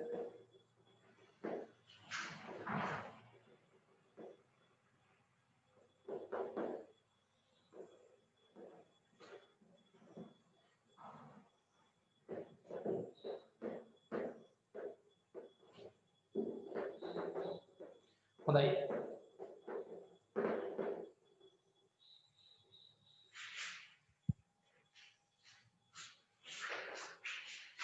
හරි. එතන මේකේ තියෙන ප්‍රශ්නාංක 15 බලන්න. 9 27 81 යන ගුණෝත්තර ශ්‍රේණියේ 6 වන පදය තුනෙහි බලයක් ලෙස ලියන්න. නේ 6 වන පදය. දැන් හරි. ගුණෝත්තර ශ්‍රේණිය ගත්තොත් ගුණෝත්තර ශ්‍රේණිය එක ගත්තොත් හරි. ඒකේ මම කියන්න පදයක් වෙන සූත්‍රය. මොකක්ද කියන්නේ? tn සමානයි a වතාවක් r වල n ඍණ 1 දර්ශකය. දැන් මේ a කියන්නේ මොකක්ද? මුල් පදයේ ඒ සමාන්තර ශ්‍රේණියේ හෝ මේක නම් ගුණෝත්තර ශ්‍රේණියේ මුලින්ම තියෙන පදයේ වටිනාකම තමයි ඒකට දාන්නේ මුල් පදයේ පළමු පදයේ. මේක තමයි n කියන්නේ කීවෙනි පදයේද? හරි d කියන්නේ පදයේ වටිනාකම. d කියන්නේ මේකේ පොදු අන්තරය. අර එක ළඟ පද දෙකක් ගත්තාම පසු පදයෙන් පෙර පදයේ අඩු කරාම එනගේ පොදු අන්තරය තමයි d කියන්නේ. හරි sn කියන්නේ පළවෙනි පදයේ ඉඳන් යම්කිසි පද 10ක්ද 20ක්ද නේ අන්නේ පද 20 ගණන් සිම්පල් වෙන 20යි මුල් පදයේ සිට පද 20ක් දක්වා තියෙන පදවල අයික්කය SN වලින් එන්නේ පද n සංඛ්‍යාවක පදවල එකතුව තමයි මේ සූත්‍රයෙන් එන්නේ ඒ කියන්නේ මුල් පදේ n කියන්නේ පද කීයකද අපි අයිති ගන්නෙ 20කද 30කද d කියන්නේ පොදු අන්තරය තමයි මෙතන අර අන්තිම පදේ දන්නවා නම් දැන් පද 20ක අයිති ගන්නවා නම් 20 වෙනි පදේ විශාලත්වය දන්නවා නම් අපිට l ට ඒක යගේ දාලා ඒ කියන්නේ මුල් පදේ හරි n කියන්නේ පද අපි අයිති ගන්න සංඛ්‍යාව පද කීයකද මේකෙන් හදුවත් එකම උත්තරේ එන්නේ වෙනස් වෙන්නේ ඊට පස්සේ ගුණෝත්තර ශ්‍රේණියක පදයක් වෙන සූත්‍රය මතක තියාගන්න ඕනේ tn සමානයි a වතාවක් r උඩ දර්ශකය n ඍණ 1 ඒ කියන්නේ මුල් පදේ r කියන්නේ මෙතන පොදු අනුපාතය ගුණෝත්තර ශ්‍රේණියේ එක ළඟ පද දෙකක් අරන් පසු පදය පෙර පදයෙන් බෙදුවාම පසුපදයේ පෙර පදයෙන් බෙදන්න ඕනේ. එනාගේ අපි පොදු අනුපාතය ලෙස හඳුන්වනවා. හරි. දැන් ළමයි මේකේ ගුණෝත්තර ශ්‍රේණිය අතන දීලා තියෙනවා. කොහොමද ගුණෝත්තර ශ්‍රේණිය පද දෙක 9 27 81 ඉතිරිලා. මේක තමයි පළවෙනි පදයේ මුල් පදයේ. ඔව්. මේක මම කියන්නේ පොදු අනුපාතය හොයන්නදී එක ළඟ පද දෙකක් අරගෙන පසුපදයේ පෙර පදයෙන් බෙදන්න. 27 බෙදීම 9 කියන්නේ 3යි. පොදු අනුපාතය 3යි මුල් පදය 9යි. මුල් පදය 9යි. මුල් පදය 9යි. ඒ පොදු අනුපාතය 27යි. අපි කරනවා මෙම ගුණෝත්තර ශ්‍රේණියේ පළවෙනි දෙවෙනි තුන්වෙනි හතර පහ 6 වෙනි පදය. 6 වෙනි පදය. මේ ඒ කියන්නේ P6 P6 6 වෙනියට තියෙන පදේ වටිනාකම තුනෙහි බලයක් ලෙස ගන්න දක්වන්න. දාන සූත්‍රයේ en සමානයි a වතාවක් r වල n වෙන එක. n කියන්නේ 6 වෙනි පදයේ ඉඳන් ඒක 6 ගන්න. e 6 වෙනි පදයේ වටිනාකම සුදු කරලා බලමු a 9යි. r 3යි. n 6යි ඍණ 1. මෙතන එතකොට 9 වතාවක් 3 දර්ශකයේ 6න් එකක් අඩු කරනවා 5යි. දැන් 3 දර්ශකයක් ලෙස මේක ලියන්න ඕනේ හින්දා 9ක් මම ලියා ගන්නවා 3 දර්ශක වලින්. නේ 9 කියන්නේ 3 3 කියලා ලියන්නේ මේ 3 දෙකනේ ඔව් 9 කියන්නේ 3 3 හරි දර්ශක වලින් ලියුවොත් 9 කියන්නේ 3 වර්ගය 3 දෙකේ බලය අතාවක් 3 5 බලය තියෙනවා මෙතන එතකොට 3 කීයද දෙන්නේ දර්ශක සාහිත්‍ය බල මොන කරද්දී පාද සමාන නම් දර්ශක එකතු කරලා ලියු වෙවි අන්තිමට 2යි 5යි 7 ඒ කියන්නේ තමයි 6 වෙනි පදේ වටිනාකම මෙතන දෙන්නේ 3 7 ඔබ සුළු කරලා අගය ගන්න ඕනේ. අහලා තියෙන්නේ ওই විදිහට ලියන්නේ. 6 වෙනියට තියෙන පදේ වටිනාකම දර්ශක ඔබේ ලියන්නලු 3 පාදයක් වන විදියට. පාදයේ 3 වන බලයක් විදියට ලියන්න 3 7 එන්නේ. හරි. ප්‍රශ්න අංක 16.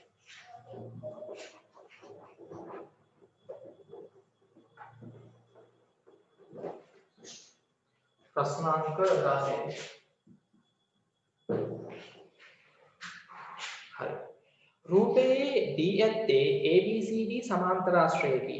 වගුවෙහි දැක්වෙන එක් ප්‍රකාශයේ නිවැරදි නම් ඉදිරියෙන් හරි ලකුණක් වැරදි නම් ඒ ඉදිරියෙන් වැරදි ලකුණක් යොදන්න. හරි. මේක සමාන්තරාශ්‍රයක් තමයි. සමාන්තරාශ්‍රයේ ලක්ෂණ පොඩ්ඩක් මතක් කරගන්න. සමාන්තරාශ්‍රයේ ලක්ෂණ A B C D සමාන්තරාශ්‍රය. සමාන්තරාශ්‍රයේ සම්මුඛ පාද සමාන්තරයි. සහ විශාලත්වයෙන් සමානයි. සම්මුඛ පාද සමාන්තරයි විශාලත්වයෙන් සමානයි.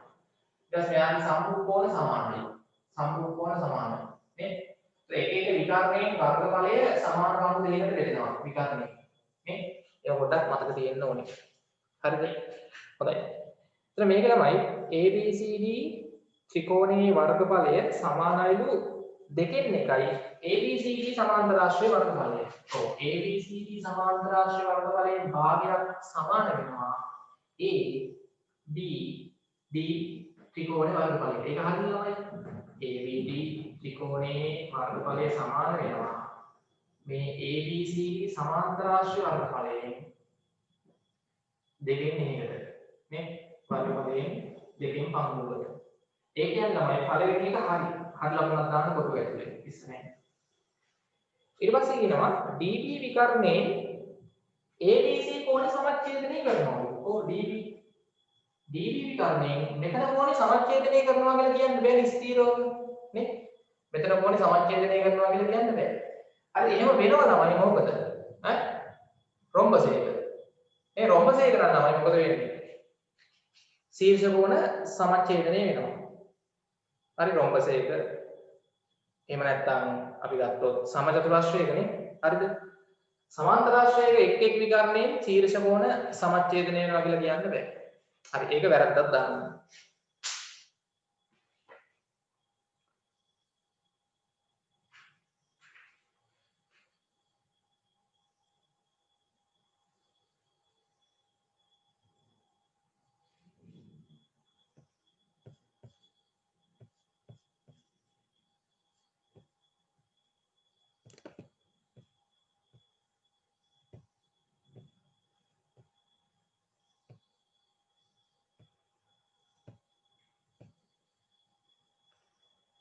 හරි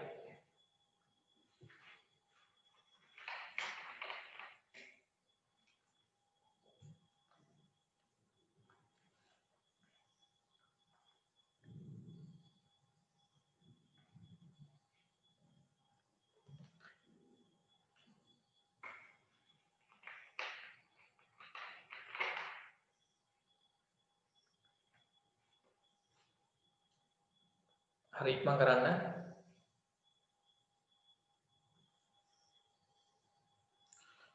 හොඳයි ප්‍රශ්නාංක 17 පහත සඳහන් වීකීය පද තුනෙහි කුඩාම පොදු ගුණාකාරය සොයන්න හරි දෙවෙනි එකට වැරද්දක් එන්න ඕනේ හරි එක විකර්ණයේ ළමයි ශීර්ෂ කෝණ සමච්ඡේදනය වෙන්නේ සමාන්තරාශ්‍රයක එහෙම වෙනවා රොම්බසයක රොම්බසයක වෙනවා ආයි සමචතුරාශ්‍රයකත් වෙනවා හරි සමාන්තරාශ්‍රයකයි ඍජු කෝණාශ්‍රයකයි විකර්ණ වලින් මේ ශීර්ෂ කෝණ සමාන වූ දෙකකට බෙදෙන්නේ හරිද ඊට පස්සේ තමයි මෙන්න මේ විකර්ණ දෙක ලම්බ මේක විකර්ණ සමච්ඡේදනය වෙනවා මේ විකර්ණ දෙක සමාන්තරාශ්‍රයක ගත්තාම ළමයි මේ දිගට මේ දිග මොකද වෙන්නේ සමානව බෙදෙනවා ඊට මේ දිගට මේ දිග සමානව බෙදෙනවා ඊට පස්සේ ඕගොල්ලන්ට මතකයි රොම්බසයක හරිද මේක ඍජු කෝණාශ්‍රයකත් වෙනවා සමාන්තරාශ්‍රයකත් වෙනවා රොම්බසයකත් වෙනවා සමචතුරාශ්‍රයකත් වෙනවා විකර්ණ සමච්ඡේදනය වෙන එක හැබැයි රොම්බසයක සහ සමචතුරාශ්‍රයක මෙතන විකර්ණ සමච්ඡේදනය වෙද්දී මොකද වෙන්නේ අය මෙතන අංශක 90ක් එනවා අංශක 90ක් එකිනෙකට ලම්බකව තමයි විකර්ණ සමච්ඡේදනය වෙන්නේ රොම්බසයක සහ සමචතුරාශ්‍රයක හරි හොඳයි ඊට පස්සේ තමයි ප්‍රශ්නාංක 17 බලන්න ප්‍රශ්නාංක 17.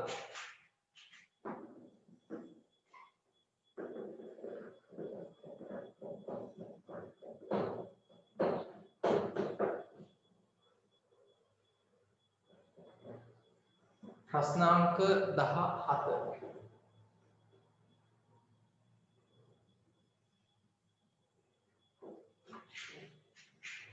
හරි 3x වර්ග 6xy සහ 2y මෙන්න මේ වීගීය පද තුනේ කුඩාම පොදු ගුණාකාර හොයන්න තියෙනවා. කුඩාම පොදු ගුණාකාර හොයන විදිය මේවා නිතරම අහනවා ළමයි කෙරි ප්‍රශ්න වලට පොඩ්ඩක් බලා ගන්න. හරිද? ප්‍රශ්නාංක 17. අය ඉස්සෙල්ලාම මේ දීයේදී වීගීය පද හෝ වීගීය ප්‍රකාශන ටික එකක් යට එකක් ලියා ගන්න ඕනේ. හරි? මේක නම් වීගීය පදමයි ලේසි 3x වර්ගය 6xy 2y අංක 1 පියවර වීගීය ප්‍රකාශන දුන්නත් පද දුන්නත් එකක් යට එකක් යට ලියා ගන්න. ඊට පස්සේ තමයි මොකද කරන්නේ? මේ එක එක වීගීය පදයේ හෝ වීගීය ප්‍රකාශනය උපරිමව සාධකවල ගුණිතයක් ලෙස වෙන් කරලා ලියන්න. හරි 3x වර්ගය සාධක වලට වෙන් කරොත් 3 වතාවක් x වර්ගය වෙන් කරන්න පුළුවන් x වතාවක් x. එච්චරයි සාධක වෙන්නේ. 6xy සාධක වෙන් කරොත් 6 ලියුවේ හැකි ප්‍රථම සාධක වලින් ලියන්න ඕනේ සංඛ්‍යා දීපහම 6 දෙවරක් 3. 6 ලියුවොත් වැරදි නේද නෑ 6 සාධක වෙන් කරන්න ඕනේ. xy සාධක වෙන් කරොත් x වතාවක් y. නේ? මේක සුළු කරාම මේක ඉන්නත් ඕනේ. 2y සාධක වෙන් කරොත් දෙවරක් y. දෙවරක් y. ඔන්න පළවෙනි පියවර හරි. හරි මේක හරියට ලියා ගන්න. හරි වීගීය පද හෝ වීගීය ප්‍රකාශන වල කුඩා පොදු ගුණාකාර වෙද්දී මේ ටික ඔක්කොම ඔබ සාධක වෙන් කරගන්න වෙනවා. ඊට පස්සේ ළමයි අපි කුඩා පොදු ගුණාකාර ගන්න. මතක තියාගන්න මෙතන තියෙන සාධක වල එකිනෙකට වෙනස් සියලුම සාධක ටික ලියන්න ඕනේ ගුණ කිරීමේ ලකුණ දාලා. හරි දෙකේ ඒවා තියෙනවා. තුනේ ඒවා තියෙනවා. x ඒවා තියෙනවා. y ඒවා තියෙනවා. මේ සාධක වල තියෙන සියලුම වෙනස් සාධක එක ගානේ ලියාගෙන යන්න ගුණ කිරීමේ ලකුණ දාලා. දෙකේ ඒවා තියෙනවා. තුනේ ඒවා තියෙනවා. x ඒවා තියෙනවා. y ඒවා තියෙනවා. ඊට පස්සේ ළමයි මේ ලියාගත්ත එක එක සාධකය මේකේ කිසියම් පොලිමක තියෙන උපරිම වාර ගන්න ගන්නක් ඕනේ. දැන් දෙකේ වල ළමයි මේකේ එකයි තියෙන්නේ. මේකෙත් එකයි. මේක නෑ. එහෙනම් දෙකේ වල ළමයි උපරිමව තියෙන්නේ කිසියම් පොලිමක එකපාරයි. දෙකේ වල එකයි. හරිද? තුනේ වලත් මේකේ එකපාරයි තියෙන්නේ තුනේ. මේකෙත් එකපාරයි. මේක නෑ. තුනේ වත් එක පොලිමක වැඩිපුරම තියෙන වාර ගන්න එකපාරයි. x ඒව ගත්තොත් මේකේ වාර දෙකක් තියෙනවා. මේකේ එකයි මේකේ නෑ. x ඒව වලයි උපරිම වාර දෙකක් තියෙනවා. y ඒව මේකෙත් නෑ. මේකේ තියෙනවා එකක් මේකෙත් එකයි තියෙන්නේ y එකයි. ඔන්න ඔක තමයි එතකොට අපිට එන්නේ දෙකේ ඒව එකක් දෙකයි තුනේ ඒව එකක් තුනයි x ගේ වර්ගයේ වතාවක් y එක y. දෙවරක් 3 6යි x වර්ගයේ වතාවක් y. ඔන්න කුඩා පොදු ගුණාකාරය. හරිද? ටක් ගාලා ගන්න කුඩා පොදු ගුණාකාරය.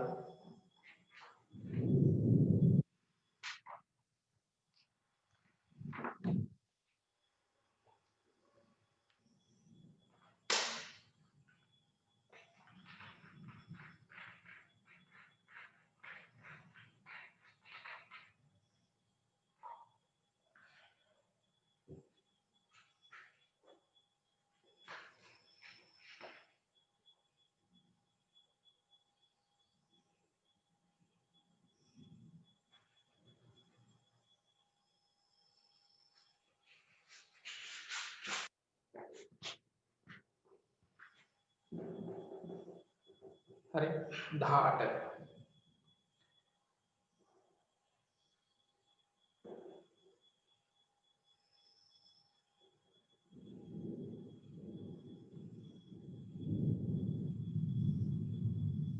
හරි ඒකෙන් තමයි වෘත්තයක් තියෙනවා සම්බන්ධ කරලා බලන්න සාත්‍ය කෝණයක් තියෙනවා මෙතන O කියන්නේ කේන්ද්‍රය O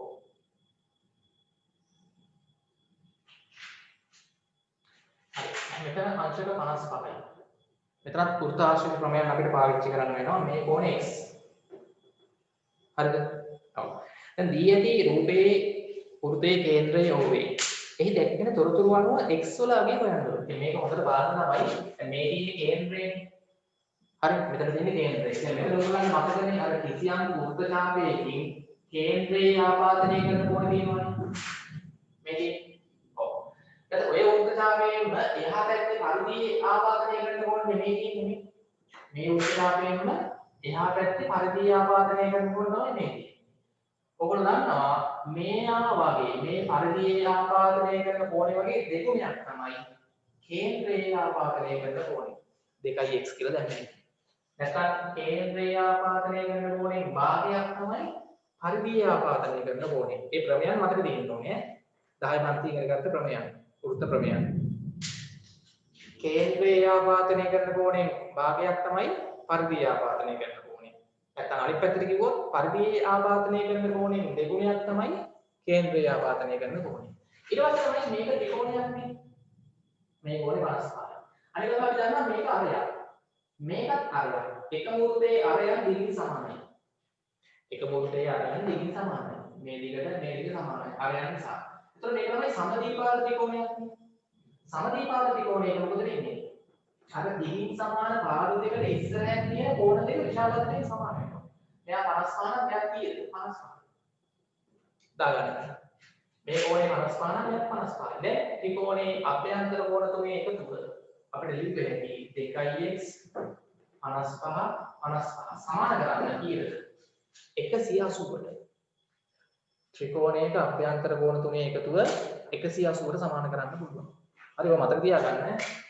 හරි මෙතන මේවා කරන්නේ 55යි 55යි 110යි.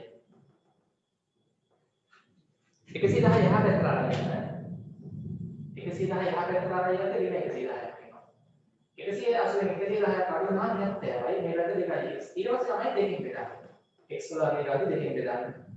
එතකොට දෙකට දෙක ඇවිල්ලා මෙතන කියන්නේ x සමානයි 35යි අංශකනේ. ඔව් x සමානයි අංශක 35යි. 70 දෙකෙන් බෙදුවාම 35යි.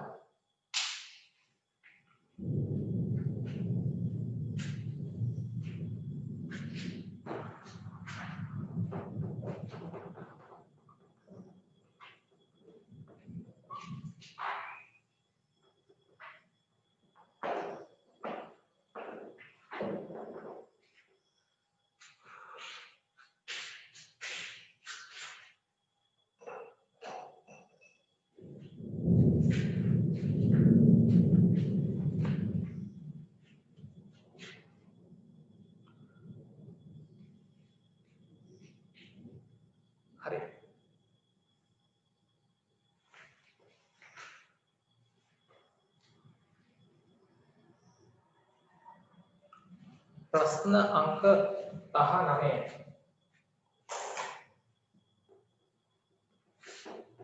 प्रश्न अंक 19 हरि समतला බිමක පිහිටි AB සහ CD සිරස් කණු දෙකක් රූපයේ දැක්වේ. D හි සිට නිරීක්ෂණය කරන විට B හි ආරෝහණ කෝණය අංශක 42ද A හි අවරෝහණ කෝණය අංශක 58ද වේ. තොරතුරු රූපයේ නිරූපණය කරන්න. හරි. එළමයි අපි සාමාන්‍යයෙන් මොකද මේ ආරෝහණ කියලා කෝණ කියන්නේ? ආරෝහණ කියලා කියන්නේ අපි කිසියම් මේ S මට්ටම් රේඛාව ගන්න. අපේ S දෙක තියෙනවානේ. ඒ කිසියම් තැනක අපි බලද්දි තව තැනක් එක තැනක ඉඳන් ඒ S මට්ටම් රේඛාව තියෙනවානේ තිරස් රේඛාව.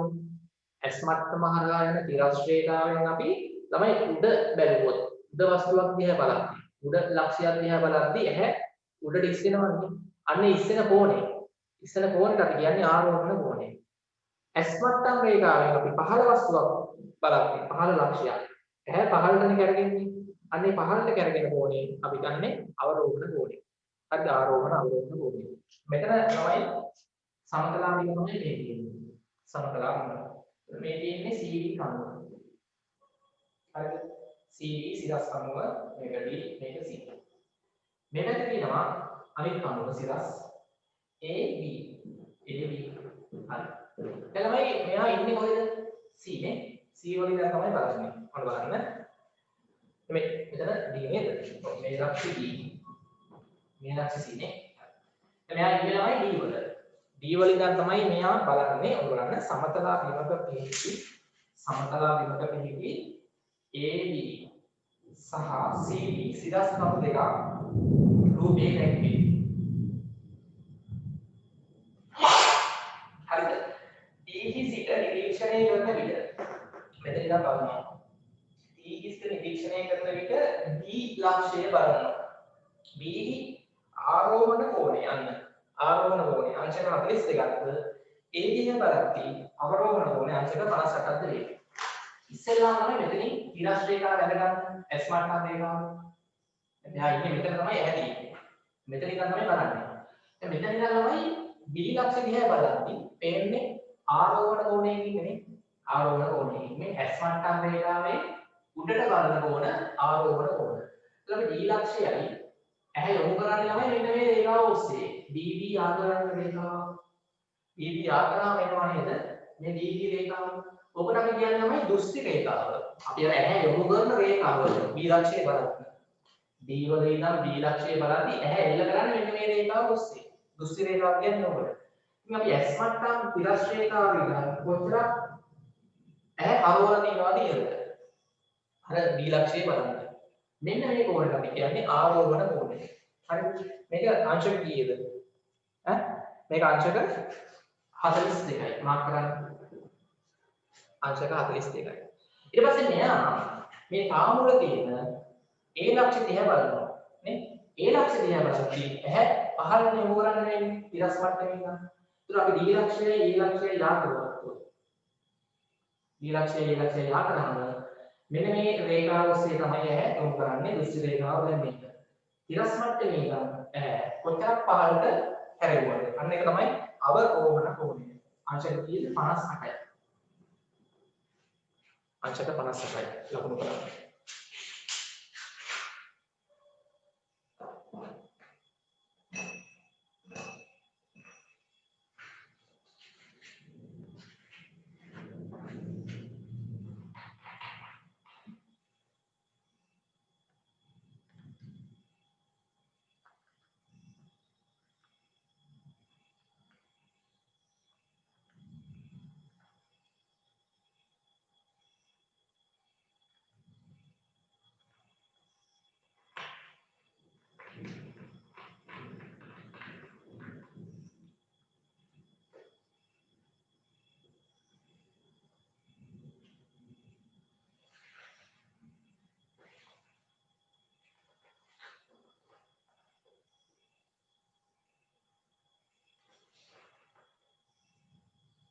හරි. ප්‍රශ්නාංක 20 ඉක්ම කරන්න. මල්ලක සර්ව සම වීදුරු ගෝල 35ක් අඩංගු වේ. ඒවායි කිසියම් සංඛ්‍යාවක් සුදු පැහැති වන අතර ඉතිරි ඒවා කළු පැහැති වේ. මෙම මල්ලේ අහඹු ලෙස ගනු ලබන වීදුරු බෝලයක් කළු පැහැති එකක් වීමේ සම්භාවිතාව අපේ 5ක්. මල්ලේ කළු පැහැති වීදුරු බෝල කීයක් තිබේද? හරිද? කළු පැහැති වීදුරු බෝල කීයක් තියනවද කියලා අහලා තියෙනවා. දැන් ළමයි මල්ලක සර්ව සම වීදුරු බෝල ඔක්කොම 35ක් තියෙනවා. ඔක්කොම 35යි. නේ? ඒතර ඒ වයින් කිසියම් සංඛ්‍යාවක් සුදු පාටයි. ඉතුරු ඒවා තමයි කළු පාට. ඒතර සම්භාවිතාව ලියද්දි 35න් තමයි ලියන්න වෙන්නේ. 35න් සුදු ඒවා කොච්චරද? සුදු බෝලයක් ගැනීමේ සම්භාවිතාව ඇහුවොත් 35න් ලවයට ලියන්නේ සුදු බෝල ගන්න. කළු බෝලයක් ලැබීමේ සම්භාවිතාව ඇහුවොත් නේ මල්ලට අත දාලා බෝලයක් ගන්නවා. ඒ බෝලයේ සුදු බෝලයක් වීමේ සම්භාවිතාව ඇහුවොත් 35න් ලවයට ලියන්න ඕනේ මල්ලේ තියෙන සුදු බෝල ගන්නනේ. කළු බෝලයක් ලැබීමේ සම්භාවිතාව ඇහුවොත් 35න් ලවයට ලියන්නේ මල්ලේ තියෙන කළු බෝල සංඛ්‍යාව. ඉතින් අපිට කියනවා ළමයි හරිද කළු බෝලයක් ලැබීමේ සම්භාවිතාව 7/5යි.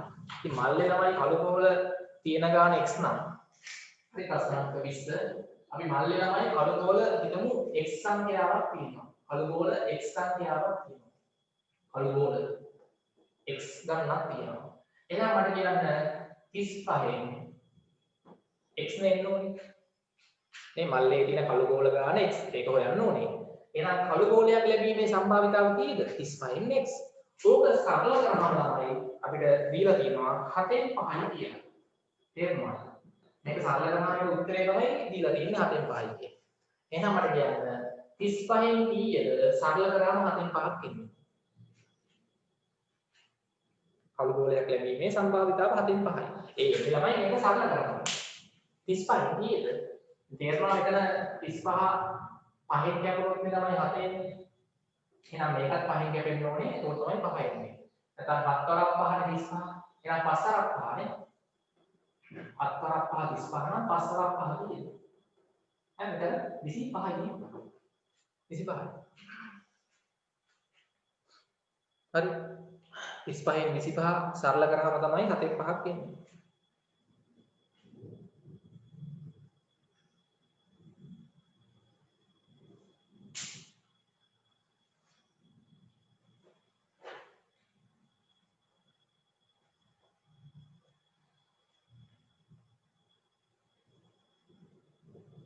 හරි.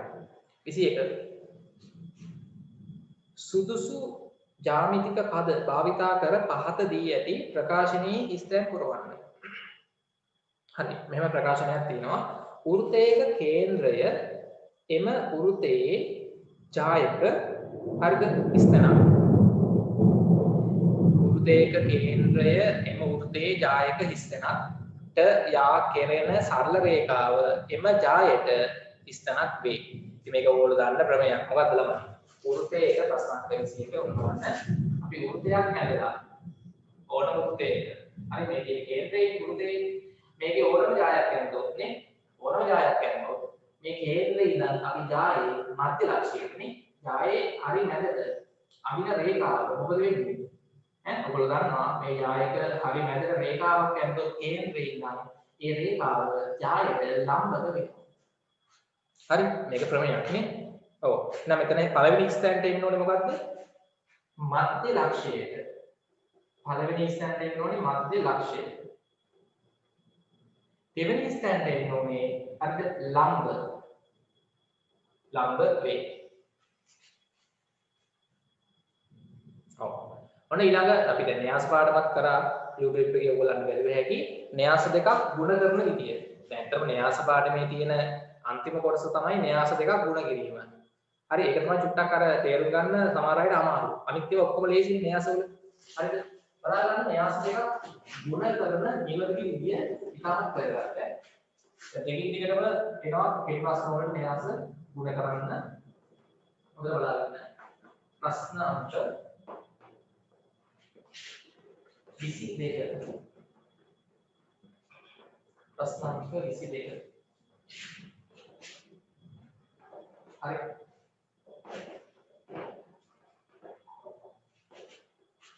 ප්‍රශ්න අංක 22. හරි. මේක බලන්න පළවෙනි න්‍යාසය. මෙහෙමයි මේක දැන් ඔක්කොම උඩ කරන්න අවශ්‍ය නැහැ. පළවෙනි න්‍යාසය මේක තමයි ගණය. හේලි 2යි තීර 2යි. නේ? දෙක වැඩි කිරීම 2. අවයව මේකේ 3 1 ඍණ 1 2. මෙන්න මේ න්‍යාසය මෙතන ගුණ කිරීම තියෙනවා. ගුණ කරන්න ඕනේ මෙන්න මේ න්‍යාසය. ඒකේ අවයව 2 ඍණ 1 ඍණ 1 1. ගුණ කරනවා තමයි මෙතන වෙන්නේ දෙකේ දෙකේ න්‍යාසයක්ම තමයි එන්නේ. මොකද මෙයාගේ ගණනේ 2 වැඩි කිරීම 2 මෙයාගේ ගණනේ 2 වැඩි කිරීම 2. හරිද? තේලි ගානයි නේද ගානයි 2යි 2 වෙන්නේ. මේක ගුණ කරනවා වෙන න්‍යාසය. අපිට දීලා තියෙනවා මෙතන අවයව 5 මෙතන x මෙතන ඍණ 4 මෙතන ධන 3. මේක තමයි x වල අගේ හොයන්න ඕනේ. ඔක්කොම ගුණ කරන්න ඕනේ නැහැ. මේවා අපිට දීලා තියෙන්නේ. මට කියන්න මේ න්‍යාසයේ ගුණ කරාම මෙතන අවයවයේ ඉන්නේ මොනම ගුණ කරාම අපි සාමාන්‍ය න්‍යාස දෙකක් ගුණ කරද්දී ළමයි පළමු න්‍යාසයේ තේලියක් එක්ක ගුණ කරන්නේ දෙවන න්‍යාසයේ තීරයක්. තේලියයි තීරයයි ගුණ කරන්නේ. ඒක අපි ගත්තොත් මෙයාගේ පළවෙනි තේලිය මෙයාගේ පළවෙනි තීරය ගුණ කරලා වෙනනම් කොහොමද? අපි ගුණ කරද්දී ඒ කියන්නේ 3 1 ගුණ කරන්න ඕනේ මේකේ පළවෙනි තීරය. ගුණ කරද්දී ළමයි මෙයාගේ පළවෙනි අවයවය ගුණ කරන්න ඕනේ. 3 වරක් 2 ගුණ කරන්න ඕනේ. මෙයාගේ දෙවෙනියාගේ ගුණ කරන්න ඕනේ. 1 වරක් 2. ඔන්නෝවා එකතු කරන්න ඕනේ. ඒක තමයි අපි මෙතනින් දාන්නේ. බලන්න 3 වරක් 2 6යි. 3 වරක් 2 6යි. එකතු කිරීම 1 වරක් 2 1 6යි 2 1යි. එකතු වුණාම 6 එකක් අඩු වෙනවනේ. ඒ කියන්නේ කීයද? 5යි. ඒක තමයි මෙතන අපි දාන්නේ. ඊට පස්සේ අපි මෙතන කියලා ගන්න කොහොමද? පළවෙනි න්‍යාසයේ පළවෙනි තේරියයි දෙවන න්‍යාසයේ දෙවන තීරය ගුණ කරන්න ඕනේ. 3 1 කියන පළවෙනි තේරියයි මෙයාගේ මේ න්‍යාසයේ දෙවන තීරය ගුණ කරන්න ඕනේ. 3 වරක් වෙන එක. වෙන තමයි. එකතු කිරීම එක් වරක් 1 එකයි. 3 වරක් වෙන එක වෙන තුනයි. එක් වරක් 1 එකයි. වෙන තුනයි ගන්න එකයි. වෙන 2යි එන්නේ. හරිද? ඍණ 2යි. ඉතින් මෙතන තමයි යන්නේ ඍණ 2. එහෙනම් x සමානයි කියන ඍණ 2. ඊට පස්සේ මෙතන චෙක් කරනවා මොකදන්නේ? අන්න. මෙයාගේ දෙවන තේරියයි අලුත් තේරියයි ගුණ කරන්න ඕනේ. ගුණ කරලා බලන්න ඕන. ඍණ 1 2 ගුණ කරන්න 2 ඍණ 1. ඔක ගුණ කරනවා මෙතන ඍණ 4ක්. ඊට පස්සේ මෙයාව ගන්නේ මෙයාගේ දෙවෙනියයි මෙයාගේ දෙවෙනියයි ගුණ කරනවා. හරිද? න්‍යාස පාඩමේ වීඩියෝ එක ඕනනම් බලන්න. හරිද? ගුණ කරන විදිය දන්න නැති ළමයි ඉන්නවා නම් න්‍යාස ගැන මොකුත් මේ ඉගෙන ගන්න නැති ළමයි ඉන්නවා නම් YouTube එකේ මගේ දාලා තියෙන න්‍යාස සම්පූර්ණ වීඩියෝ එක පාඩම. ප්‍රශ්න අංක 23. හරිද? ප්‍රශ්න අංක 23 ඉක්මන් කරන්න.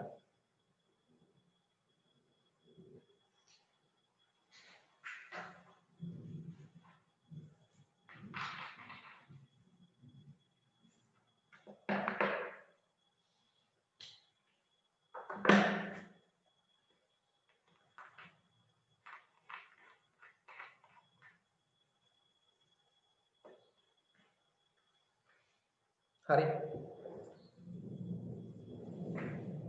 හරි. ප්‍රශ්නාංක 23 දී ඇති වෙන් රූපයේ නිරූපණය වන සිසුන් කණ්ඩායම අතුරෙන් ගණිතයේ විෂයයට කැමැති සිසුන් කුලකය A මගින්ද විද්‍යා විෂයයට කැමැති කුලකය B මගින්ද දැක්වේ. මෙම විෂයන් දෙකෙන් එකකට පමණක් කැමැති සිසුන් දැක්වෙන පෙදෙස් වෙන් රූපයේ අඳුරු කර පෙන්වන්න.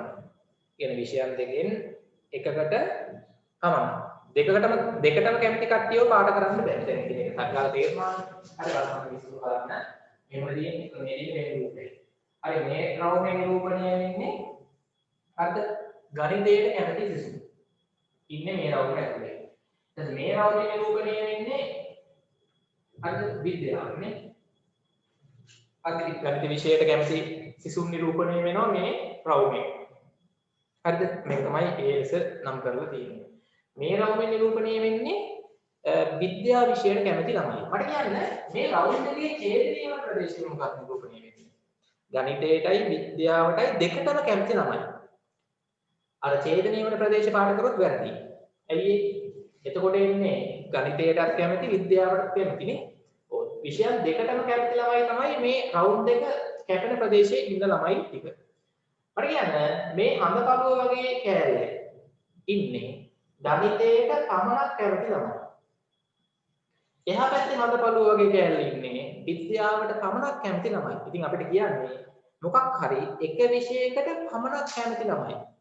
දැක්වෙන ප්‍රදේශ අඳුරු කරන්න බහුවචන. එහෙනම් ළමයි අපිට පාඩ කරන්න වෙනවා මේ පැත්තේ හඳපළුව පාඩ කරන්න වෙනවා. සහ මේ පැත්තේ හඳපළුව පාඩ කරන්න වෙනවා. එන්නේ මේ පැත්තේ හඳපළුව පාඩ කරේ ගණිතයට විතරක් කැමති ළමයි ටික ඉන්න ප්‍රදේශය. මේ පැත්ත ටික පාඩ කරේ විද්‍යාවට පමණක් කැමති ළමයි ටික ඉන්න ප්‍රදේශය. දෙකම පාඩ කරන්න වෙනවා. මැද එක පාඩ කරොත් වැරදියි. හරි. ප්‍රශ්නාංක 24. ප්‍රශ්නාංක 24.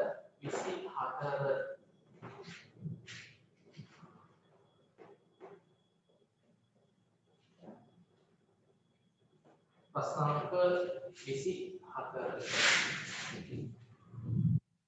හරි. මෝටර් රථයක චලිතය නිරූපණය කෙරෙන දුර කාල ප්‍රස්ථාරයක් රූපේ දැක්වේ. මෝටර් රථය වැඩිතම වේගයෙන් ගමන් කිරීම නිරූපණය කෙරෙන්නේ ප්‍රස්ථාරයේ කුමන කොටසින්ද? එම වේගය කොපමණද? 10 පන්ති ඉගෙන ගත්තා මේ දුර කාල ප්‍රස්ථාර. ඔයගොල්ලෝ විද්‍යාවෙත් ඉගෙන ගන්නවානේ. දුර කාල ප්‍රස්ථාරයක තමයි වේගය එන්නේ ප්‍රස්ථාරෙ මොකෙන්ද? අනුක්‍රමණය. මතකයි නේද? දුර කාල ප්‍රස්ථාරය. දුර බලන්න.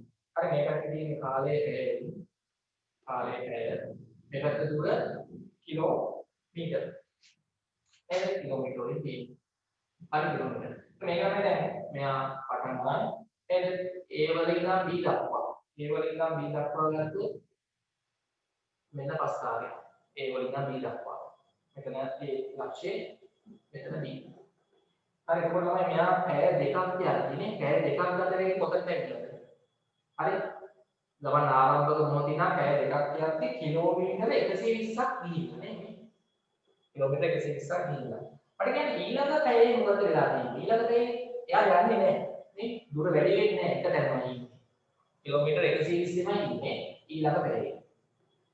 ඊට පස්සේ එතන ඉඳන් මේ පැය ආයි 6ක් වෙනකම් 3 4 5 6 පැය 6ක් වෙනකම් ගිහිල්ලා අන්තිමට කොච්චර දුරකට ගියද? කිලෝමීටර මෙයා ගමන් කරපු මුළු දුර කිලෝමීටර 240යි. මුළු දුර නේ? හරි ඒකට මෙතන C ලක්ෂ්‍ය මෙතන B ලක්ෂ්‍ය. දැන් අපි දන්නවා තමයි A වලින් ඉඳන් B දක්වා ගිය වේගය තියෙනවනේ. A සිට B දක්වා ගිය වේගය ගන්න මේකේ අනුක්‍රමය ගන්න ඕනේ. C සිට D දක්වා ගිය වේගය ගන්න මේකේ අනුක්‍රමණය ගන්න වෙනවා. අපි නහන්නේ වැඩිම වේගයක් නිරූපණය වෙන්නේ AB රේඛාවෙන්ද CD රේඛාවෙන්ද? වැඩිම අනුක්‍රමණය තමයි අනුක්‍රමණය වැඩි වෙන්න මේ පැත්තට හැරෙන ප්‍රමාණය වැඩි වෙනවා සරල රේඛාවක්. හරිද? අපි කියන්නේ මේකේ හැරීමද වැඩි මේකේ හැරීමද? ඈ මේකේ හැරීම වැඩි නේ. අර මේ පැත්තත් එක්ක සාධන කෝණේ වැඩි නම් අනුක්‍රමණය වැඩි කියලා මතක තියාගන්න. එහෙනම් AB කොටස තමයි අනුක්‍රමණය වැඩි. ඕන අපල වැළුවේ. මේකේ අනුක්‍රමණය කොච්චරද? මේකේ අනුක්‍රමණය කොච්චරද? අපි අහන්නේ වැඩිම වේගයක් තියෙන්නේ වැඩිම අනුක්‍රමණය තියෙන රේඛාවෙන් නිරූපණය වෙනවා. එහෙනම් මොකද මේ වෙන්න ඕනේ? AB. හරිද? A සිට B දක්වා. A සිට B දක්වා කාලය එතකොට මේ පැය බිඳුවේ ඉඳන් පැය 2 දක්වා. අපි අහනවා කොච්චර වේගයක්ද කියලා අහනවා. ඊළඟට ගන්න තියෙන්නේ මේක අනුක්‍රමණය ගන්න. නැත්නම් වේගය මොකද්ද? හරි වේගය සමානයි දුර වැඩිම කාලය. නේ? ඒතර මෙයා මට කියන්නේ පැය දෙකක් තුල කොච්චර දුරක් ගියාද? කිලෝමීටර් 120ක් ගියා. නේ? කිලෝමීටර් 120 දෙකන්න පැය දෙකක් ගත වුණානේ මෙතන ඉඳන් මෙතනට එන්න. A වලින් නම් B දක්වා. නේ? ඒතර පැය දෙකකදී කිලෝමීටර් 120ක් ගියා. පැය. එතනනේ 120 දෙකකට ගාන 60යි කිලෝමීටර්. පැය උඩට යද්දි පැයට කිලෝමීටර් 60යි. පැයට ඕන මේකෙත් ඔයගොල්ලෝ පස්සේ හදලා බලන්න අනුක්‍රමනේ. හරිද? මේකෙත් ඕනනම් අනුක්‍රමනේ හොයලා බලන්න 60ට වඩා අඩුයි. 60ට වඩා අඩුයි. නිකන් මට කියන්නකෝ. මෙහෙම හිතන්නකෝ නේද? මෙතන ඉඳන් මෙතෙන්ට එන්න පැය කීයක් ගියාද? පැය 3 ඉඳන් පැය 6 වෙනකම් පැය කීයද? මෙතන ඉඳන් මෙතෙන්ට එන්න පැය 2යි පැය 3යි නේ. ඔව් පැය 3ක් ගියා. හා. මෙතන ඉඳන් මෙතෙන්ට කොච්චර දුරක් ආවද? කිලෝමීටර 120 නම් 240කට. ඔව්. මම CD කොටසේ වේගය ගත්තා. නේ? ගමන් කළ දුර 120 නම් 240ට කිලෝමීටර කීයද? 120යි නේ. 120 නම් 240ට ගිය දුර 120යි කිලෝමීටර. ගත වෙච්ච කාලය පැය 3යි. 120 දුරේ බෙදුවොත් එන්නේ 60 කිලෝමීටර 40 යනවා.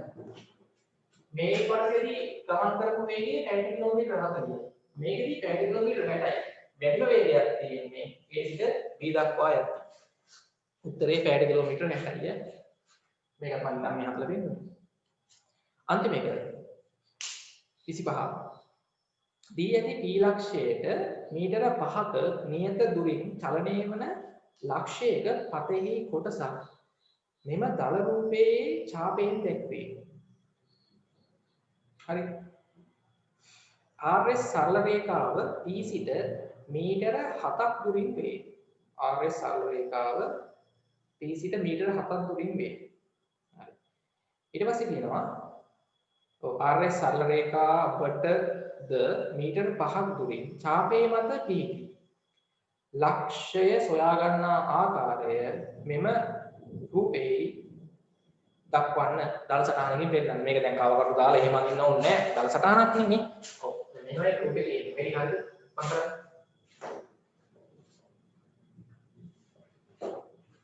ඉක්මන් කරන්න. හරි. P ලක්ෂයට නියත දුරකින් ගමන් කරන ලක්ෂයක පදේ තමයි මේ රූපයක් කියලා තියෙන්නේ. උත්තරේ කොටසක් තියෙනවා නේ P ලක්ෂය. ඊළක්ෂයේ නියත දුරින් කියන්නේ ඉතින් අර එන්නේ නියත දුර මෙන්න උදයක් නෙන්නේ. ඔව්. ඒකෙන් කොටසක් අපිට දීලා තියෙනවා. ශාපේ. අර මේක කොටසක්. අර එය හරිද? මීටර 5ක් නේ. අර ඊළක්ෂය නම් මීටර 5ක් තියෙන නියත දුරින් තමයි මේ චලනය වල ලක්ෂයක පතය.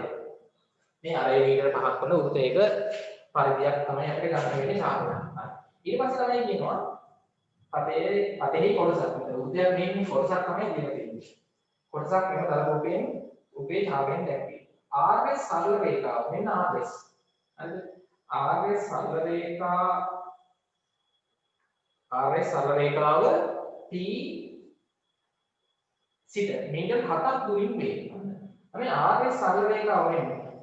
RS සරල රේඛාව P සිට මීටර 7ක් දුරින්. ඒ කියන්නේ ලම්බ දුර. P වල ඉඳන් තියෙන ලම්බ දුර RS සරල රේඛාවට මීටර 7ක් කියලා කියනවනේ. එහෙනම් මට කියන්න මෙතන ඉඳන් මෙතන මීටර 5යි. එහෙනම් මෙතන ඉඳන් මෙතන මීටර 2ක් වෙන්න ඕනේ. නේ? එතකොට තමයි මීටර 7ක් වෙන්නේ. P වල ඉඳන් RS ට මීටර 7යි. ලම්බ දුර ඇදලා තියෙන්නේ. RS සරල රේඛාවටද ඊට පස්සේ කියනවා මීටර 5ක් දුරින් ඡාපය මත පිහිටි ලක්ෂයක් සොයා ගන්නා ආකාරය මෙම රූප සටහනේ පෙන්නනවා. මොකද කරන්න තියෙන්නේ? ඒකට මේ RS රේඛාවකට මේ කිසියම් නියත දුරකින් යන ලක්ෂයක පතේ කියන්නේ සමාන්තර රේඛාවක්.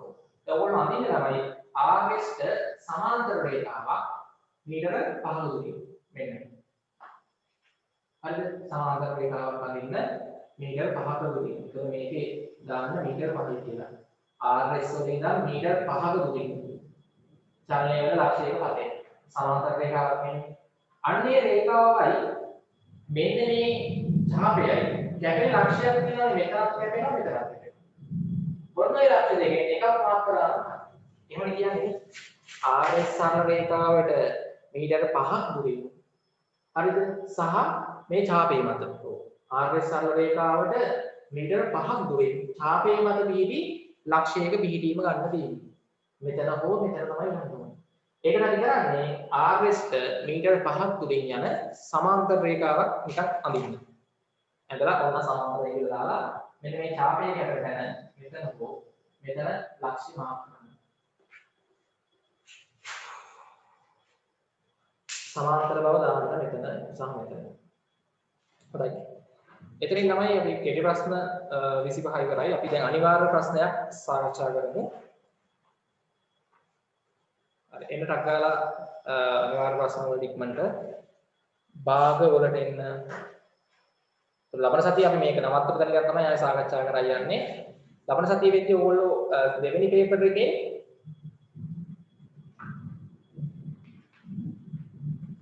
රචනා පේපර් එකේ ඒ කොටසේ ප්‍රශ්න 6 කරන්න. හරි. ප්‍රශ්නාන්ත 1 ඉක්මන් කරන්න. ප්‍රශ්නාන්ත 1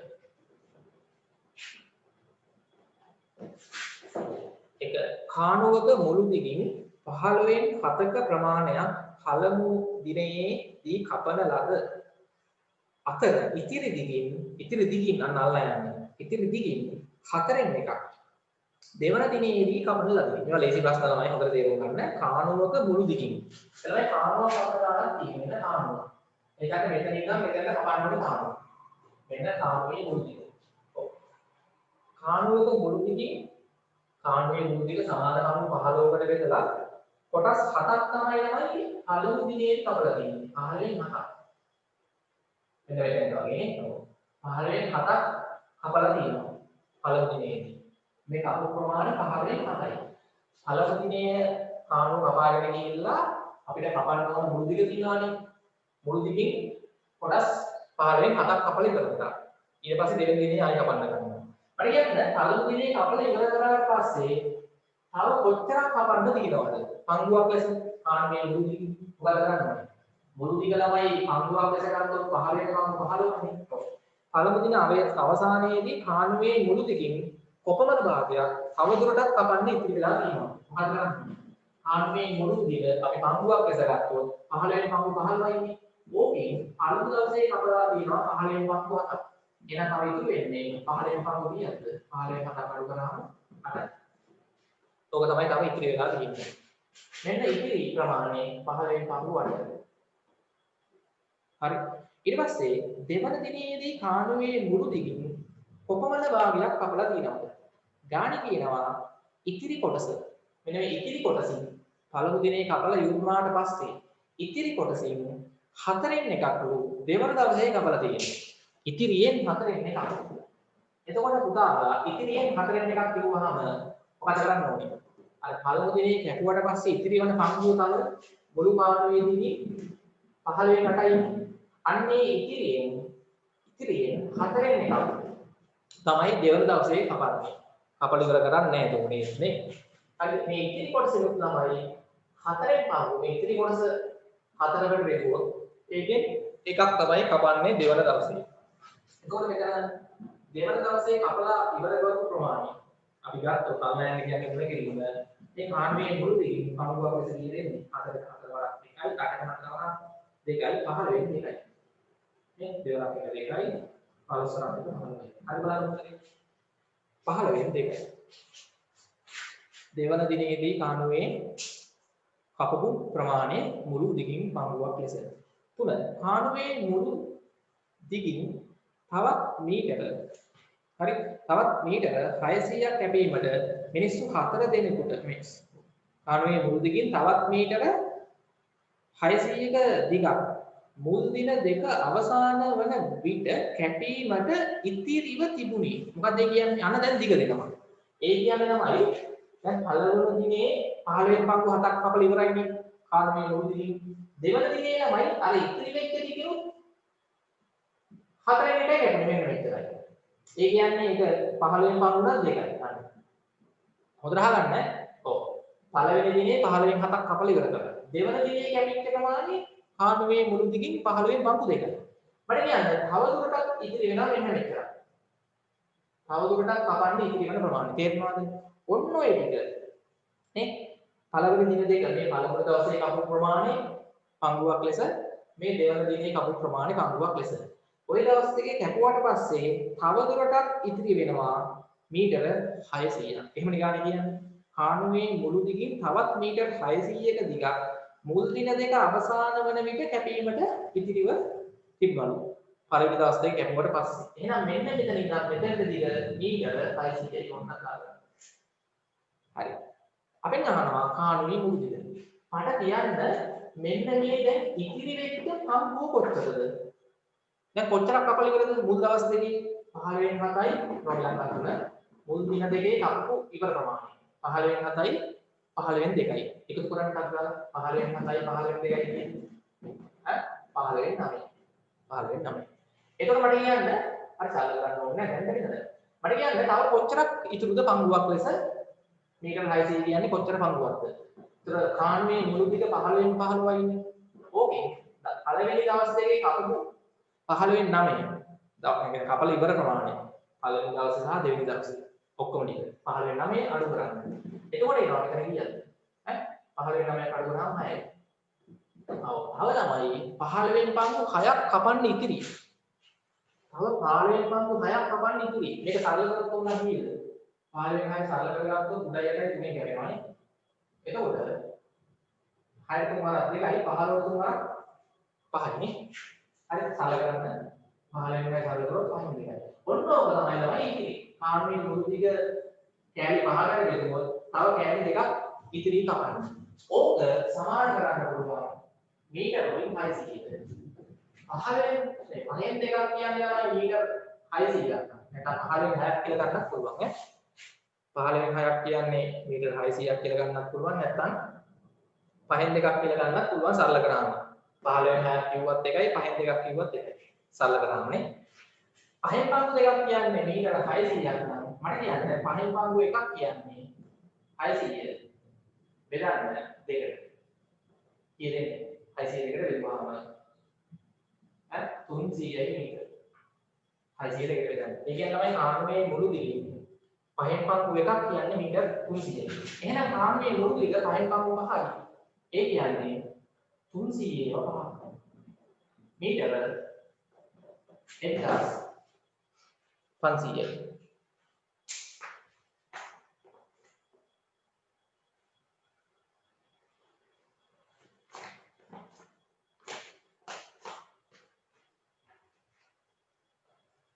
කාට හරි ඕන නම් 15න් 6ක් කියන්නේ 600ක් කියලා අරගෙන මේක 6ෙන් ගන්න. මේක හරිය. දැන් මේ සරල කරලා ගන්න ඕනේ අතන. මම සරල කරලාම ගත්තා. හරි එහෙම නැහැ කාට හරි අවශ්‍ය නම් මෙහෙමයි වෙන්නේ. හරි මෙහෙම ගන්නත් පුළුවන්. දැන් එතන 15න් 6 සරල කරානේ ඉතිරි ප්‍රමාණය. නේ? පළවෙනි ක්ලාස් එකේ ගැපුවට පස්සේ ඉතිරි ප්‍රමාණය 15න් 6යි. ඔක සරල කරනම 5න් 2යි. එහෙම ඕනෙත් නැහැ. ඔන්න 15න් 6 කියන්නේ මීටර 600ක් කියලා ගන්න. 15න් පංගු එකක් කියන්නේ එතකොට කීයද? 600 බෙදන්න 6යි. 100යි. 15න් පංගු 15ක් නේ ඒක මුලින් පාඩුවේ එන 100 15න් වෙයි කරන්නේ. ඒත් හරියයි. එහෙම හදුවත් මීටර කීයද? 1500.